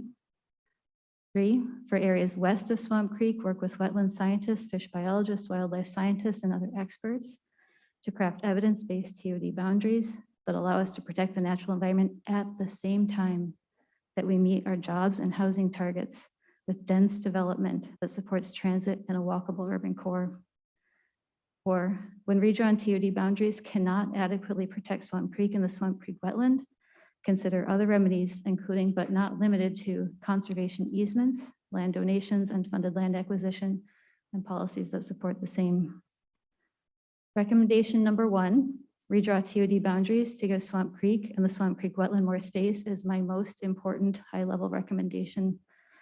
Reconsidering TOD boundaries that have not changed significantly since 2015 will ensure that we're making the best possible decisions we can with information currently available to support a vibrant, thriving, and sustainable Kenmore.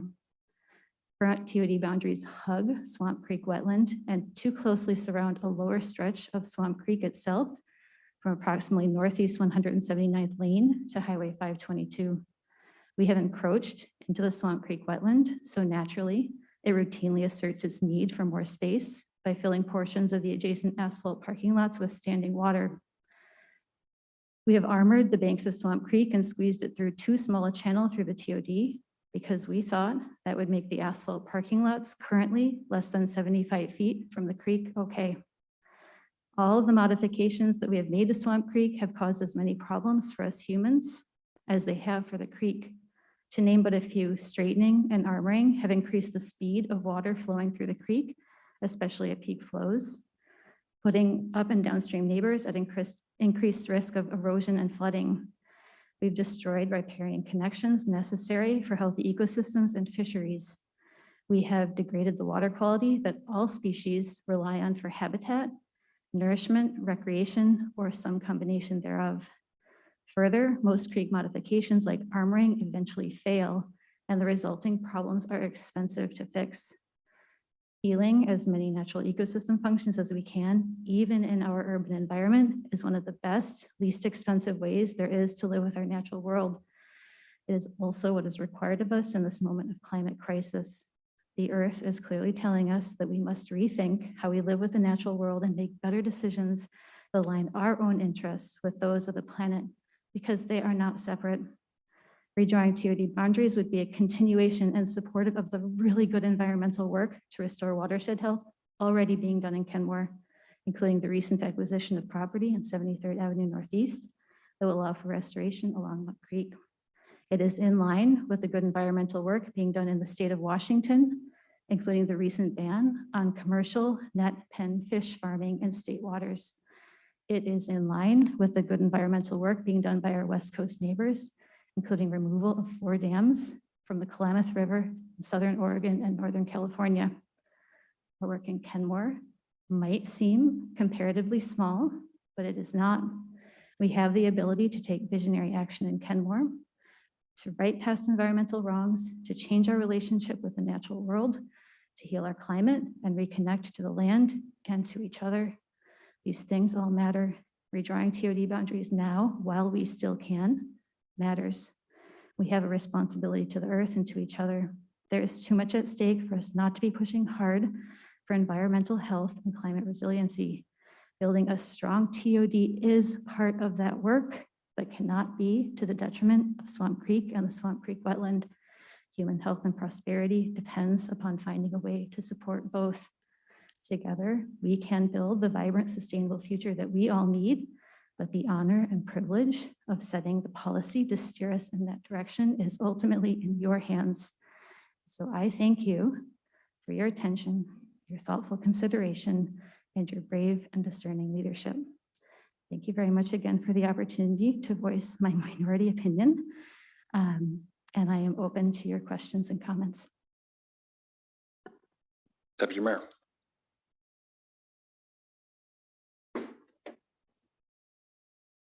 First, Commissioner Banashinsky, I want to applaud your courage to not only vote against this proposal, but take the time to write a minority report to ensure that our community, our staff, all understand that this no had a very specific reason. And it has everything to do with our environment and what we need to be doing to protect it. We're living in a critical time, and it takes courage to be one who sees the problem before us, willing to say, gee, there's something we can do here. There's absolutely something that we can do here that's visionary, that other communities can follow. Because if we don't do it, who will? It starts with us, always. Climate action and environmental stewardship are the top priority for this council. What does that mean? What does that look like? The TOD is a climate action item. Housing is a critical issue. How do we accomplish these things when we've got decisions made 100 years ago or whenever to build so close, probably 50, sorry for my exaggeration, but to build so close to a beautiful stream, creek, Swamp Creek. We're doing a lot of great work in that area. I'm going to have a couple questions, but I have a few statements. I'm going to continue here. So number one, thank you. There's so much that we have to protect. And how are we going to go about doing that? We have urgency with needs of housing and the bus lines, all of this. At the same time, last week, our whole council, we want to bring back salmon on the Swamp Creek. The idea of bringing back kokanee, it's an ideal location, but how are we going to do that when this current runs so fast through that tight portion of the corridor?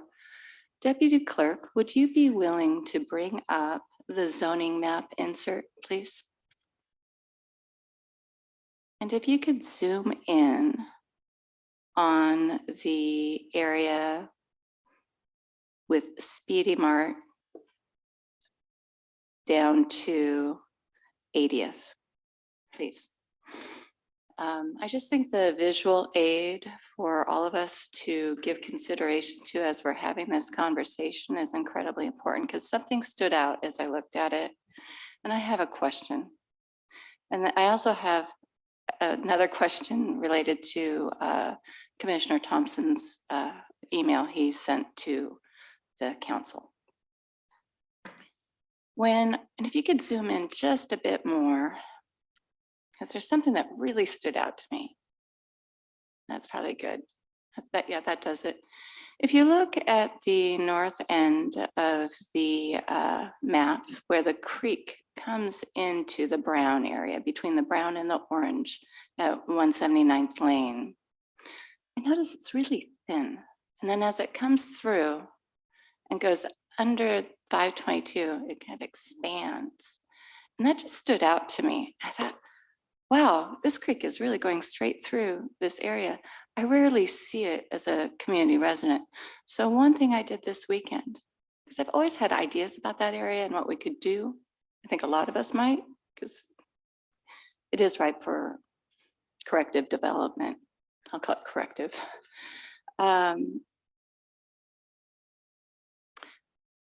I walked there and there really is a stream there.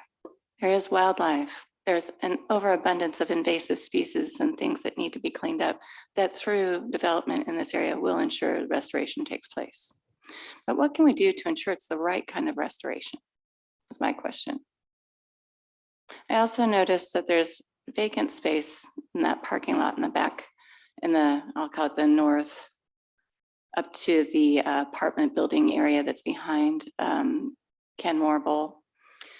There's opportunity for really amazing land conservation in that area for our community and any development that takes place there.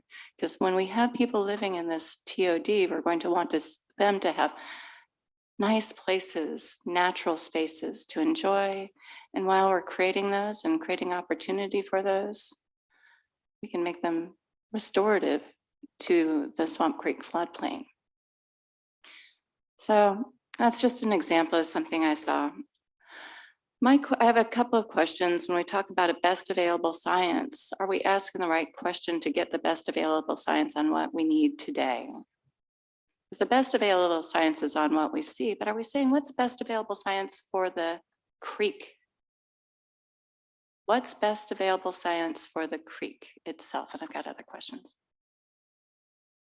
The best available science is set by the Department of Ecology and the Department of Fish and Wildlife when it comes to waters of the US, which is any waterway that connects out to the ocean. There may be another department that also does shoreline best available science, is that right? It's the shoreline master plan has to be approved by the Department of Ecology. So the shoreline designations, the shoreline regulations, were all approved by the Department of Ecology, and the last update we did was in 2019. So on the Department of Ecology website, and this was in my minority report, the one that got included as an attachment to council, the Department of Ecology website states that,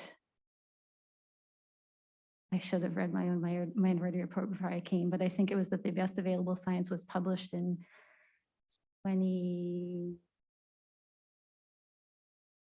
2007-ish, I think, and then there was an update in 2015. Yeah, the Department of Ecology looks at best available science, and they updated it prior to the required critical areas updates that cities had to accomplish in the period between 2015 and 2019. So they updated their best available science for that round of critical area and shoreline rules. So they updated it, but the catch is that they did not make recommendations about how the updated best available science could be included in code amendments. So local jurisdictions may have taken up that best available science, but they were not required to. I don't know what Kenmore did. And they haven't changed their recommendations for buffers for a very, very long time. I think since the original recommendation. Actually, they adjusted their buffer recommendations with the last round of update of best available science. And I would say that the State Department of Ecology has to review our rules, and they assume that we apply best available science before they'll approve those rules. So they go through every item. And I also will say that they worked with us specifically in this area to create a new shoreline residential shoreline commercial zone for the shoreline master plan that recognizes that this is supposed to be a high density commercial and residential area. So that was a specific topic of discussion that they negotiated with us over the rules. With that understanding, are we making the right choice to make that a high density commercial area? So are we asking the right questions for the best available science for that particular location for our environment? I think that's an incredibly important question for us as a city to be asking. Yes, we're asking for, can we make this work within this? Is that best for Swamp Creek? It's a rhetorical question. I'm just putting it out there. Okay, I'm not asking for an answer. I really appreciate this work, and I'm going to say when I ran, this best available science question just drove me crazy. Okay, because that's where I go, what is best for the planet? The science might not be there yet. Our ideas might be bigger. We might want to restore more. We might want to say, yeah, this grandfathered land, we might need to push it back and restore more than what's already there. I understand there are, I'm just sharing, those are thoughts that go through my mind when I think about these things. Commissioner Thompson. That's been on my mind, and I think that is the question, is what are the options? We at the commission level did not have the ability to move in and out of that type of question, because that's not part of our docket, not part of our charge. But I think the other way to say that is the best available science is how do you keep it the way it is versus what's the best available science to restore, to provide for the fish, because they're not there now. And there's a reason for that. And if you, I don't mean to suggest, but after I moved here, I did notice that one of the things that Lake Forest Park did is down by the mall, they did a whole opening of that creek. And I forget the name of that creek. I should know it. The Lions? Lions. Thank you. Thank you, Your Honor. And that was provided, I believe they had a grant money to do some of that. And then there's also the issue of culverts that need to be dealt with when you're restoring fish into a urban creek that has not had the caretaking that's been needed over a long period of time. But that doesn't mean it can't happen. And so that's one of the reasons why I said in my memo, we just haven't looked at all the different options that could be here for this stream, this creek. So that's my perspective.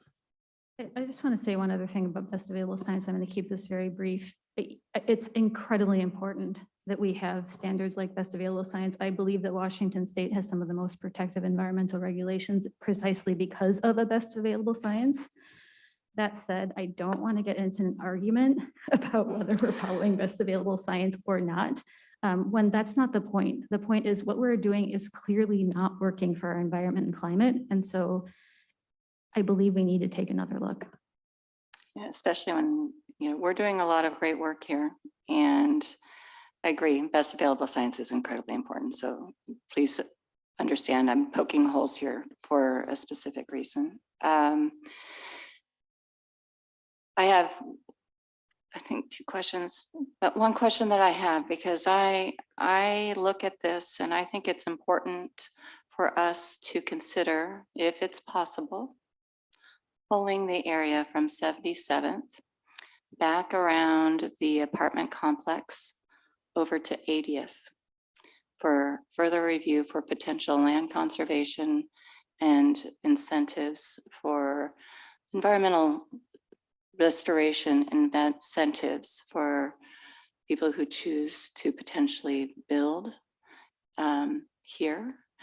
I think we really need to make sure that we are looking at this with what is right for the planet, for our community, and being mindful of what's here today and what we can have in the future. This is a developed space. We're not getting rid of it altogether, don't get me wrong, but we do need to look at truly what is best here. And I really, again, I appreciate the commission's work on this. I had a concern too, and this is going to be my last. So first I'm going to say, I really appreciate your work on this. Number two, I read this and it was a concern for me, and I wanted to further understand. And Commissioner Thompson, I think you did speak to it, but you did write this, and I just want to read it into the record. One of the main reasons why I was unable to vote for an amendment to the TOD on environmental issues is that there are several alternatives which could be taken to address the Swamp Creek and Heron Rookery areas. I believe the commission was unable to address or consider all these options to provide the council with a best option scenario. I think you just spoke to it. I am concerned when we have a commission from the community coming in to propose what is best for our community, that they are feeling limited in what they can propose. Is there anything that you'd like to share? Or I just wanted to ask, is there something specific that drove that? Or I just wanted to express my concern with what you wrote. That's a very good question. So our docket is rather limited in focus. And when it comes to issues like this, we are confronted with that the sensitive areas ordinance has been adopted, and that the parts of the comprehensive plan that relate to sensitive areas and the environment has been adopted. And in order to look at that again, we'd have to open the quagmire, and then if something changes, then we have to go and get it all approved. And I think that's somewhat a legitimate perspective, but on the other hand, in this particular scenario, there might be other ways to meet the end of what we're trying to do without reopening the whole can of worms. For instance, talked about maybe buying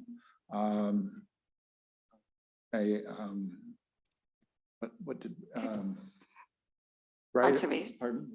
easement, yes, an easement for this area.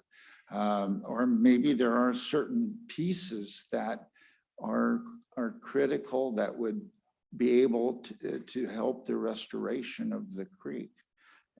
Have we done an analysis of what is it going to take to get the salmon back up the creek?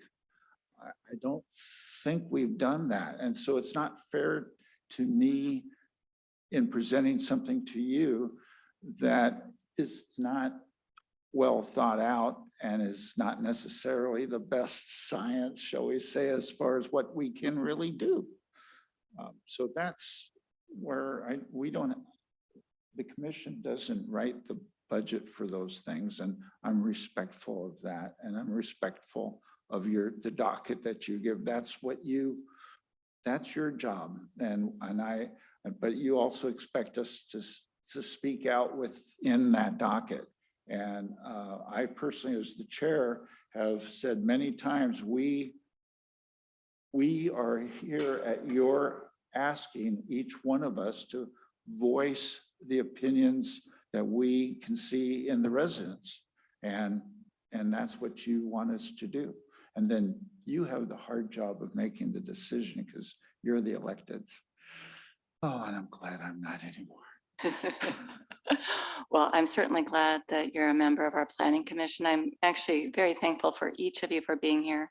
I understand the things that could place those limits there. So I appreciate you going a little bit more in detail there. It's my hope that we can take some time to look at this specific area, at least the one that I mentioned, between 77th to 80th, to address those issues, because they're so close to the creek and there is potential for us to do something better. So that's my hope. I really appreciate each of you for what you've done. I've already said that, but you know I mean it, okay? This is big work, and this is visionary work. We need to be the leaders for the environment that our values say. So thank you. Councilmember Baker. Microphone. I'm just wondering how much of the background of that region has been gone into, because most of that area behind the development, including a lot of the developments, is Army Corps of Engineer landfill. When they dredged the river out from in the 50s, 60s, 70s, was all dumped back in that region. So a lot of that, what we're talking about, is Army Corps of Engineers landfill. I don't want to get into this because we're kind of off topic here a little Well, bit, not really. to We're be honest. talking about the ecological importance of this this Corps of Engineers landfill. Well, instead of trying to restore the area the way it should be. I think we would all have to admit that science changes, that things that were built, things that were dredged, things that have been built over the years may not be allowed now. Things change. That's why rules change. Okay. Where the Army Corps dredged, where they put their spoils adjacent to, I was thinking it was the Sammamish River rather than Swamp Creek, but I'm not going to be able to give you a definitive answer to that this evening for sure. Because we've had these discussions for years. Past where the creek goes under 73rd Street. So, but anyway, I just think people should be aware of it. People can be aware of it. I don't know where the Army Corps dumped their spoils after they did the dredging, but obviously rules have changed and the Army Corps is no longer dredging. So it's probably historical fact. How it pertains to today, I think it's a question then of how we address environmental regulations. We address environmental regulations through critical area rules, through shoreline rules, through a very rigorous process periodically that is strongly vetted by the state. So I think that the reason why, the council, the planning commission were expressing concern that why couldn't they just open up that critical area and shoreline box? And we're saying, well, that is something which is done periodically in a very defined process. And perhaps the next time this process comes around, we can certainly spend a lot more time looking at best available science as it pertains to Swamp Creek. If there is an interest in doing something different along Swamp Creek now, maybe that should be more incentive-based rather than a required base. I think there needs to be a lot more discussion about framing how that proposal moves forward. The devil is certainly going to be in the details.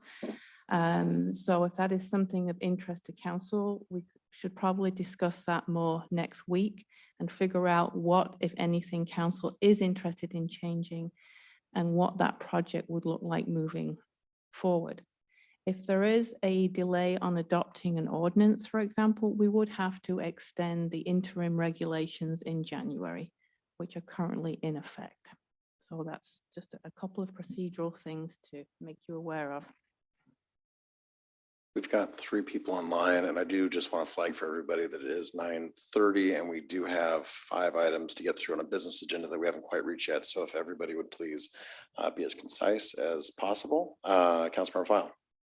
Thank you. You know, yeah, Councilmember Winooski, I really appreciate your candor, and it did take a lot of courage to write a minority report.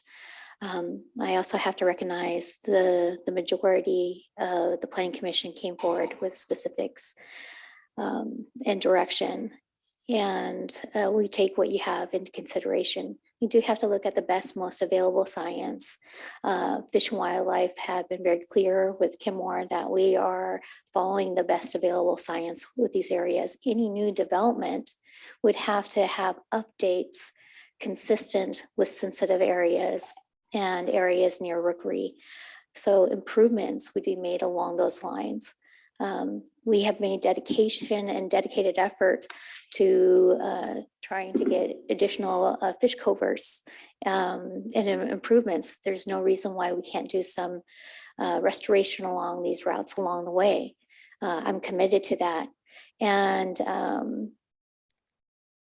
Commissioner Thompson, I do want to apologize for my fellow colleague. We have to be very clean and clear about the hats we speak with when we're speaking from a personal sense. And we did get a letter from you as a citizen.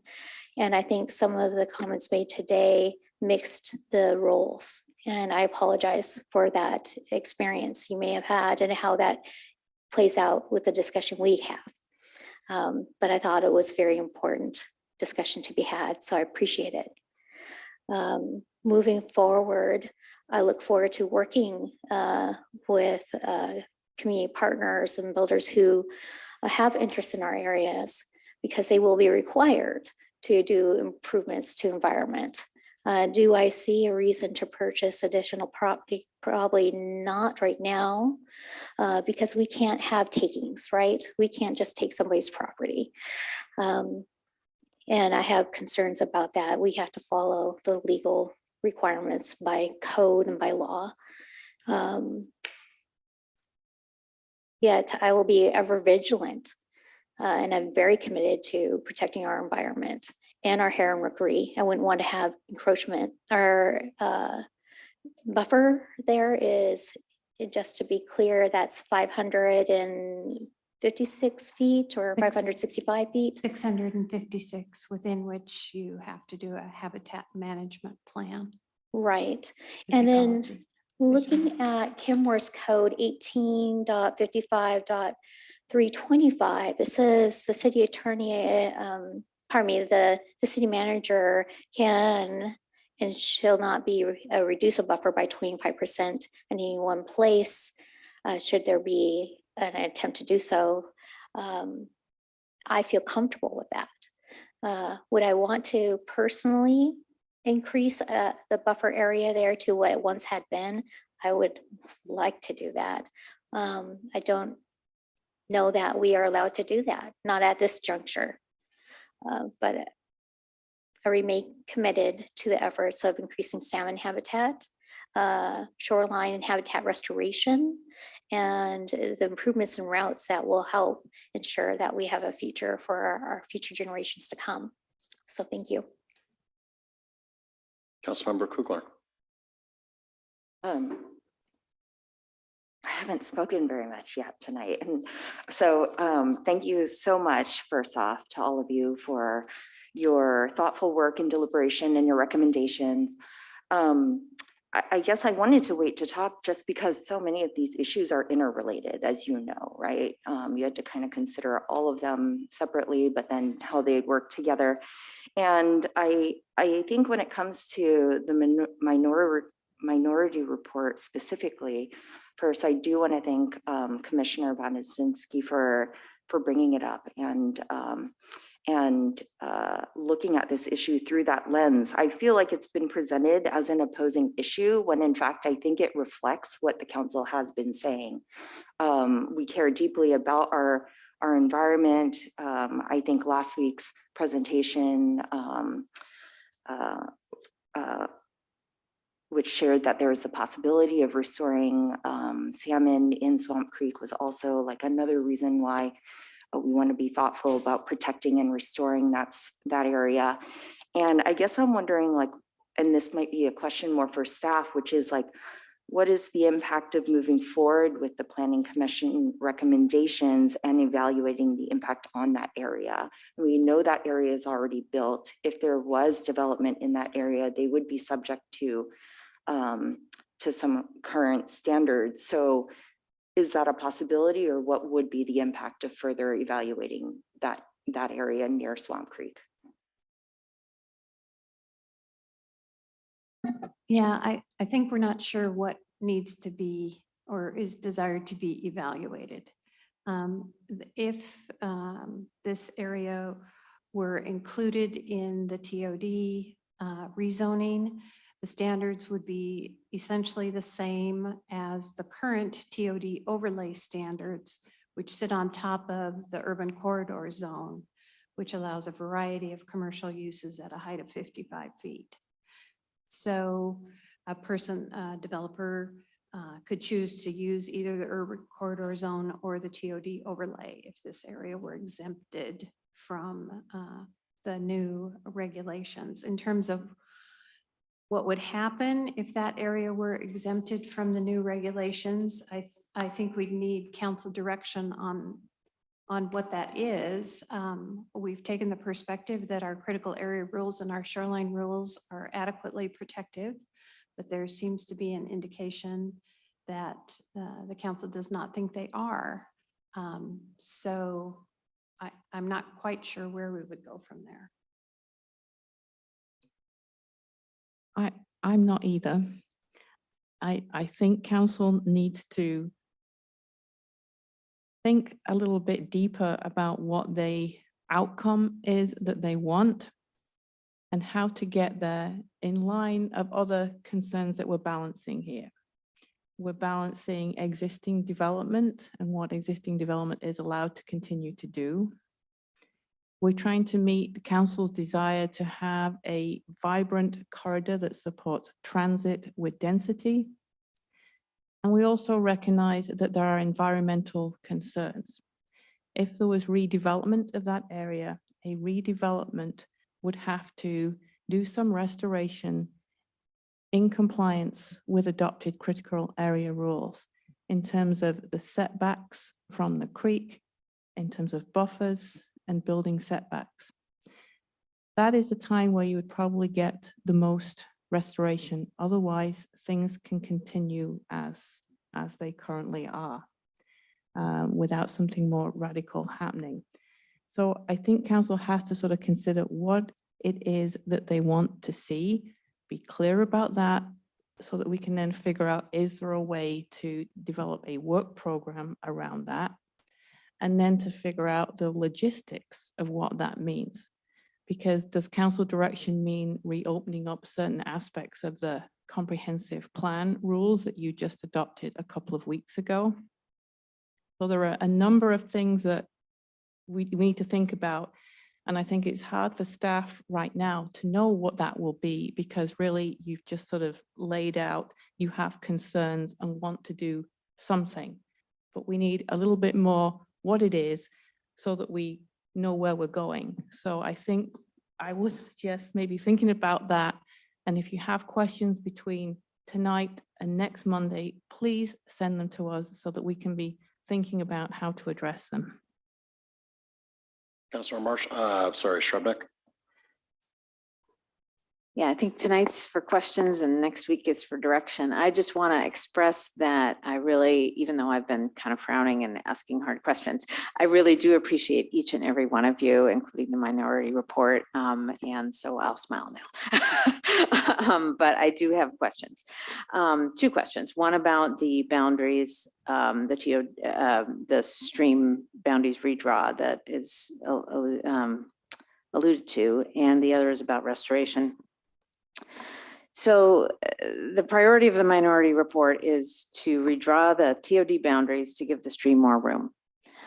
So my question is, specifically, how many more feet of buffer are we talking about? And on what science is that based? I am not a civil engineer. I am not a geomorphologist. I'm not a hydrologist. I don't, so these kinds of stream restoration projects require expertise to determine what can be done on a specific parcel given constraints. So I can't tell you exactly what it should be because that requires expertise I don't have and time I have not spent looking at it. What I can tell you is that creek is degraded and not doing well. And something needs to change. That's what I'm suggesting. Right, and that's my second question, which is on the restoration. Can you or maybe staff speak to the kind of restoration that would occur, which of course it would bring it, bring the pavement further away from the stream than it is now, obviously. So what kind of restoration would occur with development and how does that differ from the Minority Report? So the shoreline rules that were just adopted have not been, to my knowledge, used yet. But what they do require is that a new development that is not water dependent, which, I mean, there's no development in that area is going to be water dependent, would have to do restoration if something were proposed. It's not defined in terms of, X number of feet or whatever. You would have to look at where the property boundaries are, and we know where the buffer should be, and then figure out how the development can accomplish as much of the buffer restoration as is feasible while still allowing them to do some development. We always have to allow some development on a parcel. So I can't answer the question specifically, except to say that even the new, I think it's called KinderCare back in the corner, that was a new project done under the old rules. And that project, even under the old rules, had to do some restoration of the stream bank as part of the project. So the second part of the question is sort of how does that differ from what your vision is on the Minority Report? Yeah, thank you. I'm going to really try to be brief because I know time is long, but I am very open to conversation at any time about this. To be brief, the kind of restoration that I think might happen under development is probably tree planting. That's good. It's good. We need more trees, but the kind of restoration that creek needs is more intensive. It needs floodplain reconnection, which is a side-to-side reconnection with its banks. Right now, it's been separated from that by armoring that we've done and straightening. To be healthy, it needs to be able to swell a little bit. The reason we get large-scale flooding is because we've channelized our creeks. When water comes down real fast after heavy rains, and we have a lot of stormwater coming off our impervious surfaces, flows right into the creek, goes really fast, and there's no space for it to kind of naturally swell. That's what a creek does, naturally swells side to side. It can't do that. So it fills up and it just floods over, it tops over and creates large floods. In order to stop that kind of thing, you need floodplain reconnection. It also needs hyporheic restoration, which is the up and down restoration, reconnecting the stream bank, the stream bed down. Natural creek systems have that connection. So they're exchanging water from the creek down into the soil and back up around. That reduces, it filters pollution. It lowers the temperature of a creek. And it is a vibrant, alive place. Critters live in that place, critters that feed fish that live in rivers. So it needs that kind of restoration too. That's not the kind of restoration you're going to get from a development, because that kind of restoration, quite frankly, costs a lot of money and expertise. Councilor Marshall?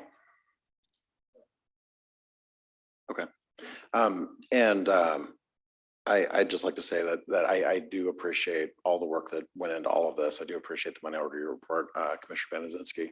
And I think we all agree that we do want to make sure that that stream is healthy. But I think, I also think that as kind of talked this through a bit, that regardless of what is developed at those properties will not be enough for the stream. And I think we need to have a larger conversation, frankly, about, restoring both the Spanish River and also Swamp Creek and the other tributaries that feed into the lake and into the river. And I think that's a much larger conversation that I don't see it tied directly to what we're talking about with the TOD here. I think it's a longer term, more expensive proposition if we want to actually address all of that. I think we do want to address that. I think we need to figure out how we go about doing that. So I really do appreciate you elevating that as a topic, because I think it's really important that we have those discussions. Do we have any further questions, comments? All right, well, once again, I do want to thank all of you for everything that you do for the city and for the council. I've said this before, I'll say it again. The city council would not be able to function without the planning commission and all the work you do. And I say that with I've said it, it's true. There's no way we wouldn't get any business done if we had to get into the weeds and do all the legwork they do. So we truly, truly appreciate the hours you put in. It's I don't think people recognize the work that all of you do. So thank you so much. And unless there's any Thank objection. you for all your time. You guys have been so generous to us tonight, and it means a lot to us. So I just want to say thank you on behalf of the entire commission. Of course. Unless there's any objection, I would propose that we take a 5-minute break. On recess until, say, 9:58.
Kenmore City Council will come back to order.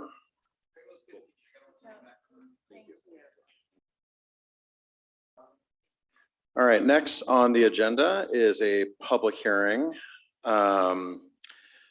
have a public hearing, the final public hearing on the proposed 23-24 biennial budget presented by Finance Administration Director Leticia Salcido. We will give her a chance to present, and then we will go into the public hearing portion. We'll give people 5 minutes. The same public comment rules apply, including stating your name, city of residence, addressing your comments to the council, not splitting your time with others. If your comments have been fully expressed by preceding speakers, we encourage you to summarize your statements by saying who you agree with.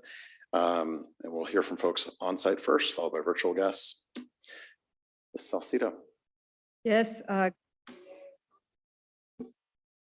The item before you is the proposed preliminary biennial budget 2023-2024.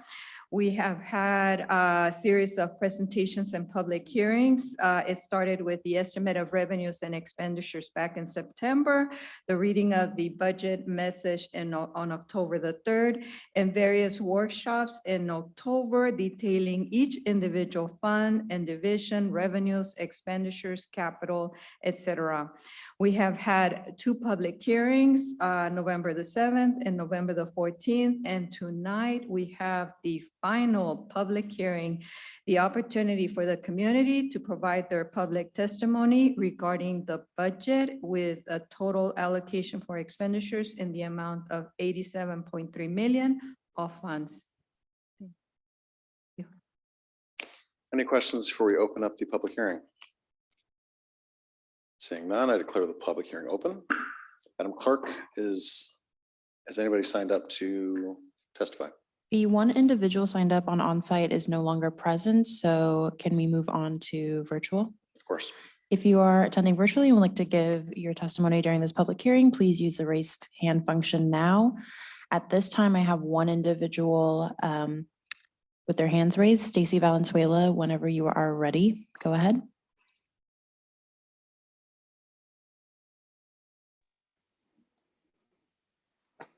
Stacy Valenzuela, Kenmore.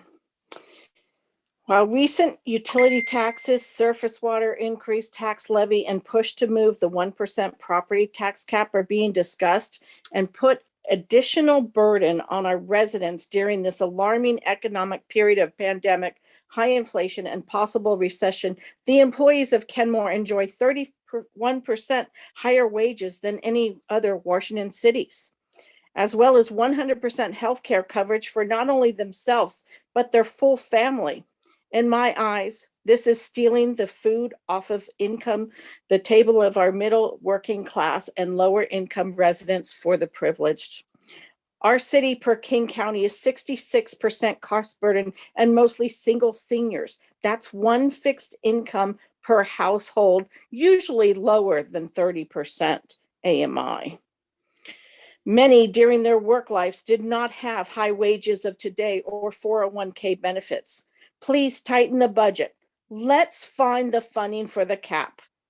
Give notice that the family member's healthcare needs to be partially paid for 50% like most other businesses. That's 700,000 saved. Stop paying for recreational activities. Let the clubs run their programs and with fees so that those who choose to participate pay. 189,000 saved. Charge rent to all public facilities for recreational clubs payable to the city general fund to cover maintenance. That's about 125,000 if all clubs pay their own maintenance. Say no to city funds being used for artificial turf, cementing parks, or natural habitat, including Twin Springs, the boathouse building sign. That's about $1 million saved. Curtail the cost of the public works facility for a few employees desired down to a prefab green building that can be purchased and installed at 1/3 the cost. They are beautiful, lasting 50 years or more, and can be moved if deemed necessary. That's about 20 million saved when the over budget goes through. We appreciate the steps adopting and supporting the new affordable housing developed, but our community should feel you're supporting their needs and concerns as much as the employees. These changes can net about $22 million saved and go towards the climate action plan. Please search how you can help save our community, parks, residents at a lower budget. We're counting on you. Thank you. Patrick O'Brien. Hey, good evening again. I would just like to applaud everything that Stacey Valenzuela just said and say I was hoping to be as on target as she is. I agree. We need to have a freeze on hiring. I mean, how many staff people do we need as compared to the good old days? The problem that we are facing is the more people we hire, the more the less we receive when you compare it to going outside of the city and hiring somebody to do something on a contractual basis. When you hire people to work for the city, you've got their medical, you've got their very high, in my estimation, income level, and then you've got the problem of supplying them with the retirement. At the end of the day, I haven't seen that many people voluntarily leave the city unless they went to work for another city. So I would say there's a great amount of savings that could be done. And also, when we look at things like, oh, let's plant more trees, let's do things. Okay, that's great. But what does it cost to put trees in when we know that the leaves are going to fall and you got to have the vacuum truck come out and vacuum them up? And can you do shrubs instead? Can you do evergreens? There's a lot of things you could do to reduce the amount of staff time and in this city, and we don't ever seem to do that. It's nice to have baskets in the downtown, but then you see somebody having to water that all summer. Right now, we are in a definitely a financial crisis, and you guys just want to spend more money. The budget, you're having a hard time containing yourselves from spending money. So the thing that really got our attention was when you had a false staff report on the maintenance facility. Oh, no, we're going to do this maintenance facility over by Kenmore Junior High. Oh, yeah, Milton Curtis is real high on it. We think it's a good idea. There might be other benefits from purchasing that property, and basically is stepped in quicksand. You've got a multi-million-dollar maintenance facility now where you could have, and we can get testimony on that, could have acquired the old fire station and had everything nice, downtown core. Don't give me the baloney about, oh, it's going to flood. It never flooded. As the fire district ran that building for years and it never flooded. And it is adjacent to of course, the other fire station, the new fire station, and to the bus parking, which makes it a great place.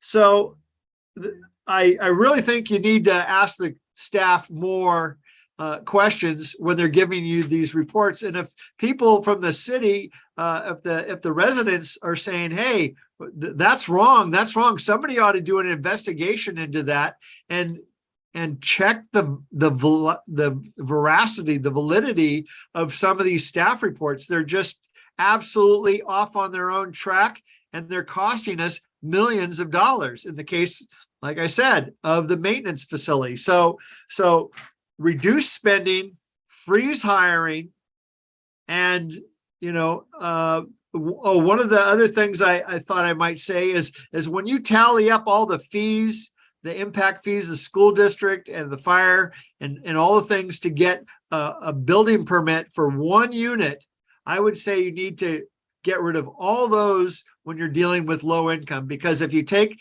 the $60,000 it costs to get the permits, and then you multiply that by the 30 years it takes the person to pay off a loan, and then look at the 7% interest rates, you're talking about more than $100,000 that you're levying even against your low income housing. So if you want to be on the bandwagon of supplying low-income housing, well, take all the city costs off of those and put it on the high end, put it on the penthouses, put it on the multi-million-dollar units. Don't put it on the low income. Thank you. Mayor, I have no additional hands raised at this time. Is there anybody else wishing to be heard? Anybody else wishing to be heard? Anyone else wishing to be heard? I declare the public hearing over. We now go to the business agenda. First item on the business agenda is ordinance number 22-0561, amending the 2021-2022 biennial budget presented by Finance and Administration Director Leticia Salcido.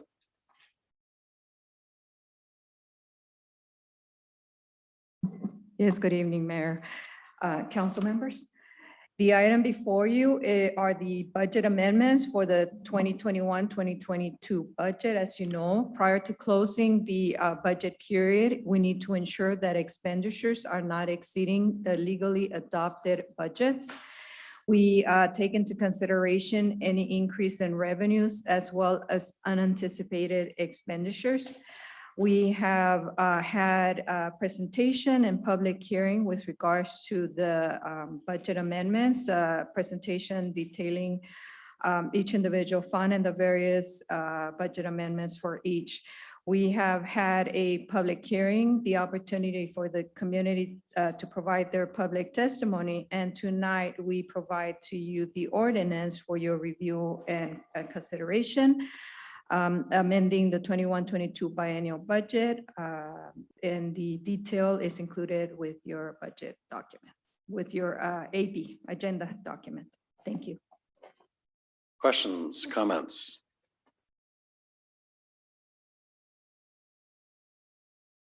Seeing none, the chair would entertain a motion to approve ordinance number 22-0561, amending the 2021-2022 biennial budget. Don't all go at once. So move. Second. I have a motion and a second. Any discussion? Seeing no discussion, would the clerk please take the roll? On the motion to approve ordinance number 22-0561, amending the 2021-2022 biennial budget, Councilmember Kugler, Yes. Councilmember Shrubnik, Yes. Councilmember File, Yes. Councilmember Baker, Yes. Councilmember Marshall, Yes. Deputy Mayor O'Kane, Yes. Mayor Herbig. Yes. With 7 yeses and 0 nos, the motion passes.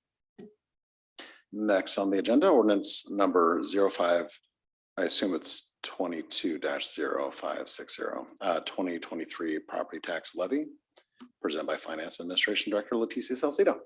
Yes, good evening, Mayor. Once again, council members. With regards to the regular property tax levy as well as the excess tax levy, in October, we had a presentation for review and discussion of the allowable increase, which is the lower of 1% or the inflation factor of which at that point was 6.457. The limiting factor was 1%. At that point in time, we also discussed the financial sustainability plan, the use of bank capacity, and the rate of 1.86 comprised of the 1% limiting factor plus 0.86 of bank capacity accumulated from years where the rate was set below the limit. We had at that point a public hearing. Now moving on, the deadline for filing with the county, the ad valorem property tax certification is November the 30th. Tonight, we are presenting you the ordinance for review and consideration for the purpose of setting the regular property tax levy for 2023. Authorizing the property tax increase of 1.86 within a total tax levy of $5.6 million. The tax rate is 0.6946 per 1,000 of assessed evaluation. Any questions, comments? Councilmember Marshall. Yes, thanks, Ms. Salcido. What would then that increase look like for an average Kenmore house or whatever range you have for the value of those households? when we made our first presentation, I had a slide. Let me see.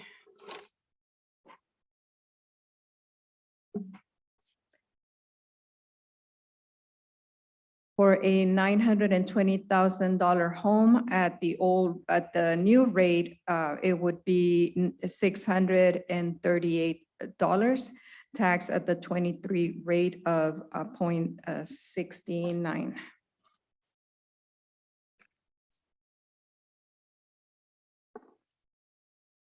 Any other questions? Okay, Chair would entertain a motion to approve ordinance number 22-0560, the 2023 property tax levy.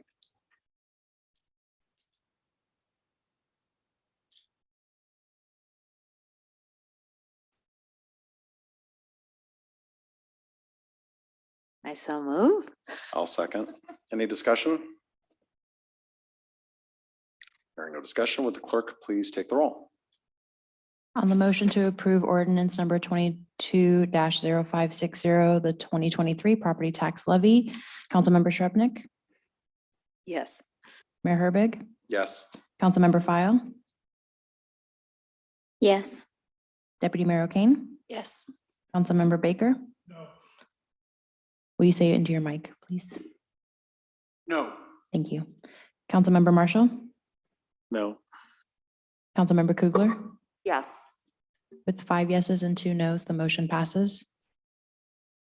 All right, next item on the agenda, ordinance number 22-0568, 2023 excess property tax levy, presented by Finance Administration Director Leticia Saucedo.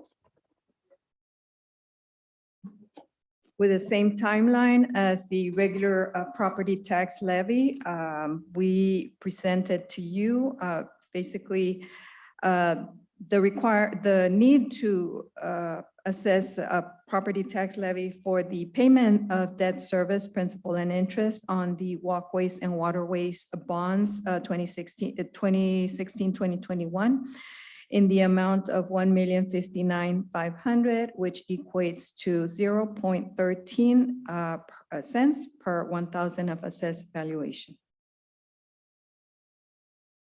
Questions, Councilmember Marshall? Yes, and along the same lines, my last question, is there an estimate as to how much that is for a Kenmore house? I don't have that with me.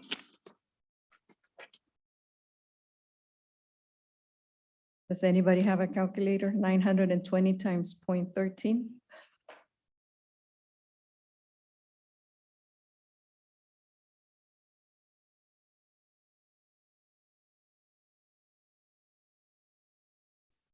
What was that again? 920 times? 920 times 0.13. I think the deputy mayor's got there. I think it's $119. I might have missed a decimal point. For how much? 119. Thank you. Thank you. Thank you so much. Councilmember Shrubnik? Yeah, this is more just sort of a confirmatory question. This is the voter approved waterways and walkways, correct? Exactly. Thanks. Yes. I just want to make sure my math was correct. So it was 920 times 0.13. 0.13. Okay. Yes. Okay, I got it right. Thank you. All right, any other questions, comments? Seeing none, the chair will entertain a motion to approve ordinance number 22-0568, 2023 excess property tax levy. I'll move. Second. All right, we have a motion and a second. Any discussion? Seeing no discussion, would the clerk please take the roll? On the motion to approve ordinance number 22-0568, the 2023 excess property tax levy, seconded by Deputy Mayor O'Kane, Councilmember Shrubnik. Yes. Deputy Mayor O'Kane, Yes. Councilmember Baker, No. Councilmember File, No. Councilmember Kugler, Yes. Councilmember Marshall, Yes. and Mayor Herbig. Yes.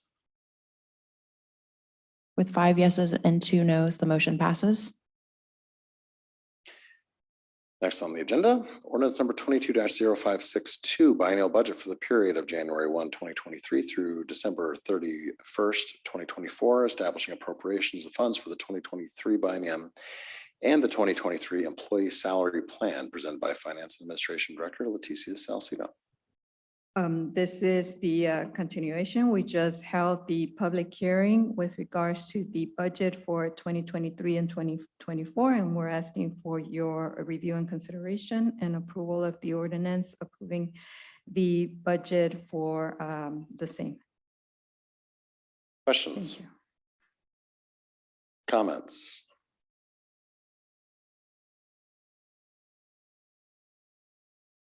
Councilmember Shribnick.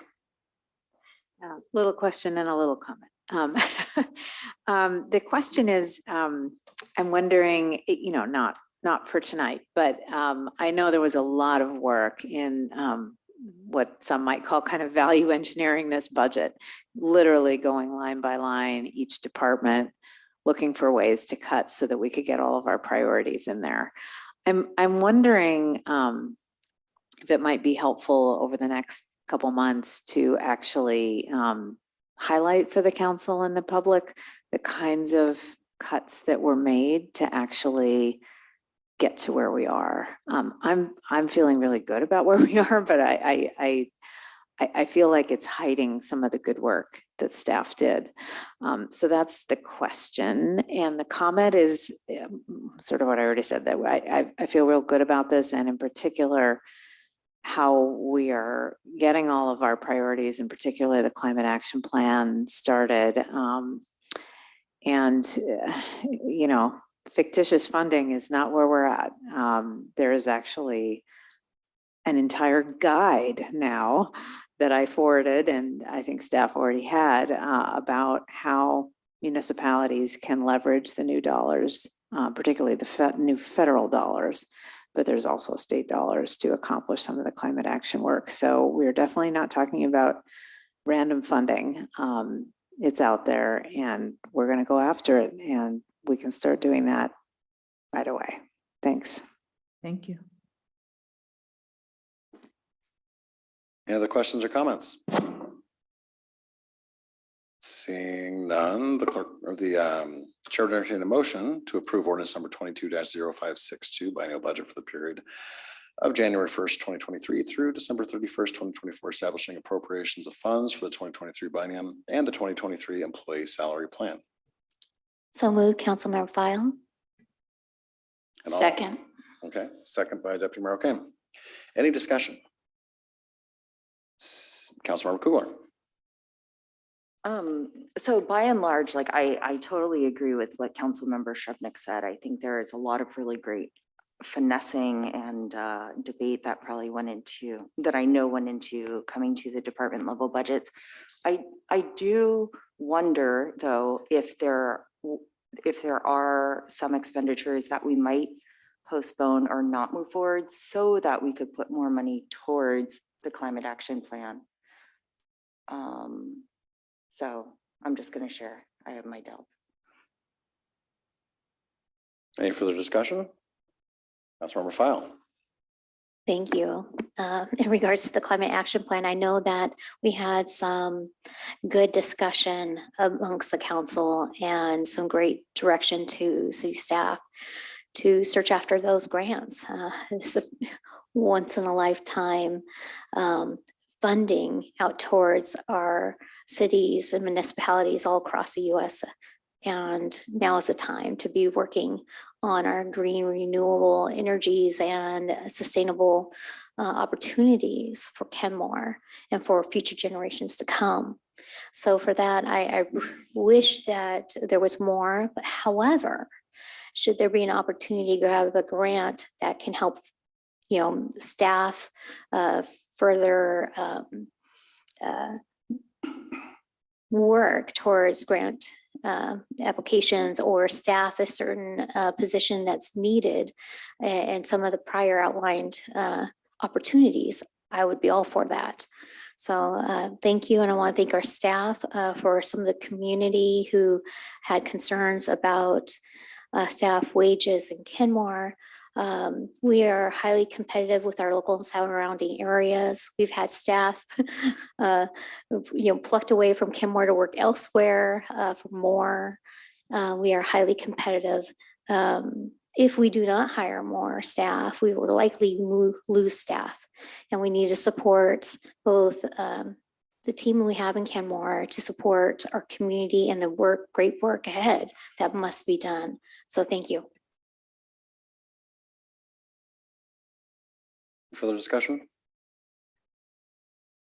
No, I would like to thank Ms. Salcido for all of the work that she put into this. I know that you have a well-deserved vacation coming up, and I hope you enjoy that.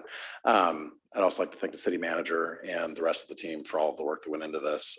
It's always a huge lift, and I think we got some really great things. I'm excited to almost quadruple the amount of money that we're going to be spending on sidewalks over the next couple of years. That's exciting to me. And I also do just want to address really quickly, there was, Councilmember File brought it up a little bit, but there was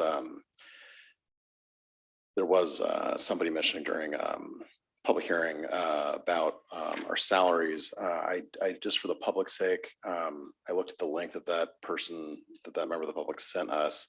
The data on that website showed that the salaries for people working in Kenmore are 31% above the total United States median wage, not other cities in our surrounding areas. We do salary studies and we base our salaries around comparable salaries so that we can compete, but we are not paying 31% more than Shoreline or Lake Forest Park or Bothell or anything like that. But we are a higher cost region than the rest of the United States. So yes, the wages are higher. So unless there's any further discussion, the clerk, please take the roll. On the motion to approve ordinance number 22-0562 biennial budget for the period of January 1st, 2023 through December 31st, 2024, establishing appropriations of funds for the 2023-2024 biennium and the 2023 employee salary plan, seconded by Deputy Mayor O'Kane. Councilmember File. Yes. Deputy Mayor O'Kane. Yes. Councilmember Marshall. No. Councilmember Shrubnik. Yes. Councilmember Baker. No. Councilmember Kugler. No. Mayor Herbig. Yes. With 4 yeses and 3 nos, the motion passes. Next on the agenda is ordinance number 22-0563, amending the Kenmore Municipal Code, Chapter 3.35, utility tax to include surface water business as an occupation subject to tax, presented by Finance Administration Director Leticia Salcido. Yes. The item before you is the ordinance for your review and consideration with regards to the surface water utility tax. It's a revenue, the surface water utility tax is a revenue enhancement measure that was approved as part of the financial sustainability plan. The rate being recommended is 6% on an annual surface water assessment imposed on each developed parcel in the city and based on size of property and impervious surface. For 2023, the service is charged for a single family residence with a 10% or less of impervious surface will be $249.03. A 6% utility tax will be $14.94. And the projected revenue to the general fund will be from estimated at $125,000 to $128,000. Thank you. Questions?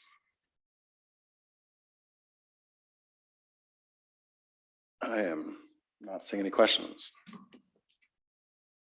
Chair would entertain a motion to approve ordinance number 22-0563, amending the Kenmore Municipal Code, Chapter 3.35, utility tax to include surface water business as an occupation subject to tax.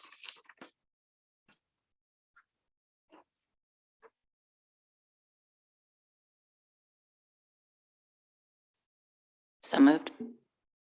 Seconded, Councilmember File. We have a motion and a second. Any discussion? Seeing no discussion, would the clerk please take the roll?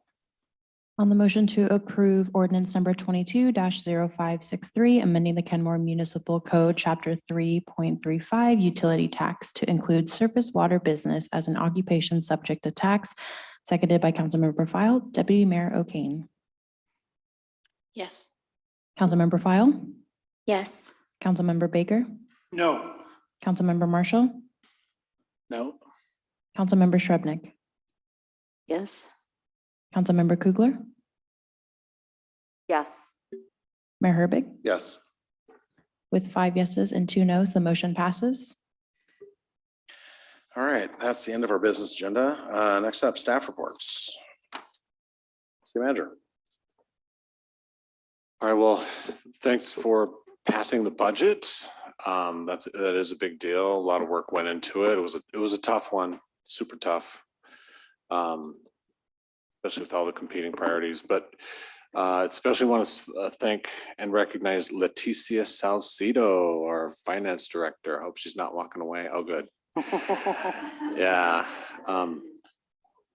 She is a very experienced finance professional, and we're just fortunate to have her on our team. And she worked so hard, like nights, weekends, and it was a real grind for a lot of it. So thank you, Leticia. You did a great job. Thanks for pulling this all together, and really proud of this document. And you know, when you adopt a budget like this, it's a policy document, right? It's your policy statement on what you want to get done. And so it really means a lot to the community and to us. And we now have our marching orders and the guide. So thank you so much, and happy Thanksgiving, everybody.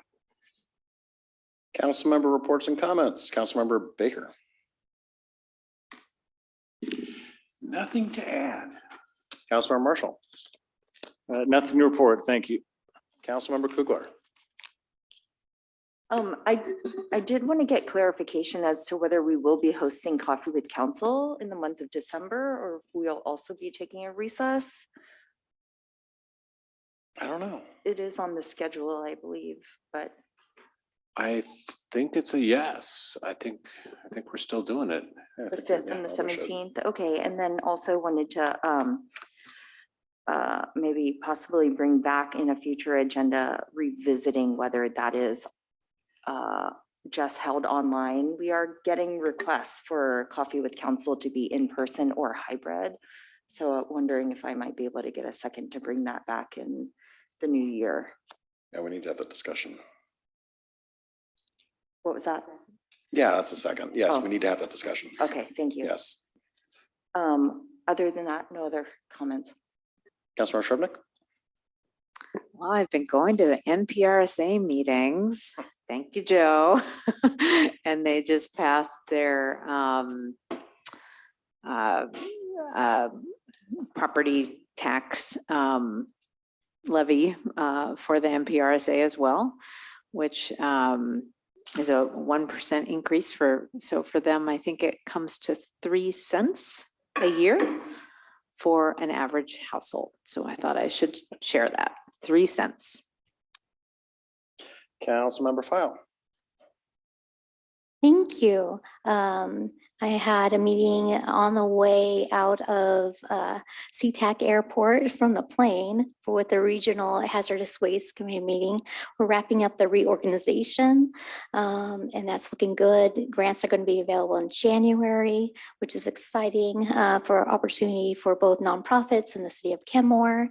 And amongst the many things we learned about at the National League of Cities is great bipartisan work being done all across the US by municipal leaders, and wonderful new opportunities for federal funding direct to cities. So great things to bring back home to the city of Kenmore and share with our colleagues. I'm excited. I look forward to seeing what the new year comes through with us for. And I also had the opportunity, in light of our unanimous adoption of the DEIA policy, to visit the National League's Baseball History Museum for honoring Black baseball players. They do stick with a certain kind of language that I'm uncomfortable to say as a white woman. And they do recognize language that we no longer practice in America, but as a reminder in history. And so if you don't know, our local history, we had the Steelheaders, the Steelheads, who were our regional professional Black baseball team. And I am honored to present the city of Kenmore with a heritage bat from the museum and a baseball and a pen in celebration of our DEI policy to be on display here at Kenmore. So I'll give that to you. All right, thank you very much. Be careful not to swing that too hard. All right, got a good spot for this. Thank you. Very good, thank you. And I almost had that signed before leaving Kansas City, Missouri, but I was already on the plane, so it kind of a catch-22. But there are local family members still alive today, and should we ever have the opportunity, I would welcome them to come and sign that bat. All right, thank you. Deputy Mayor. I think I may have missed a window earlier to ask for this, and I'm going to keep this brief, but with our community's interest in climate action plan and funding, I think it would be really great if there's a way for the city to make visible the work that we are doing, especially with regard to environmental stewardship, things like stormwater, things that fit into the climate action plan, the type of spending we're contributing to those areas, and how they align with the CAP, because we already are doing tremendous work, and the positions that we approved in the budget for the CAP are what are going to take us even further ahead from where we already are. The city's already been a leader, and we are pushing the boundaries by doing what we approved. So thank you. Yeah, I will just say that I had a wonderful trip with Councilmember File to the National League of Cities. Always good to connect with colleagues, learn from folks, and come back reinvigorated to serve the city. Unless there's anything more to come before us, Kenmore City Council is adjourned.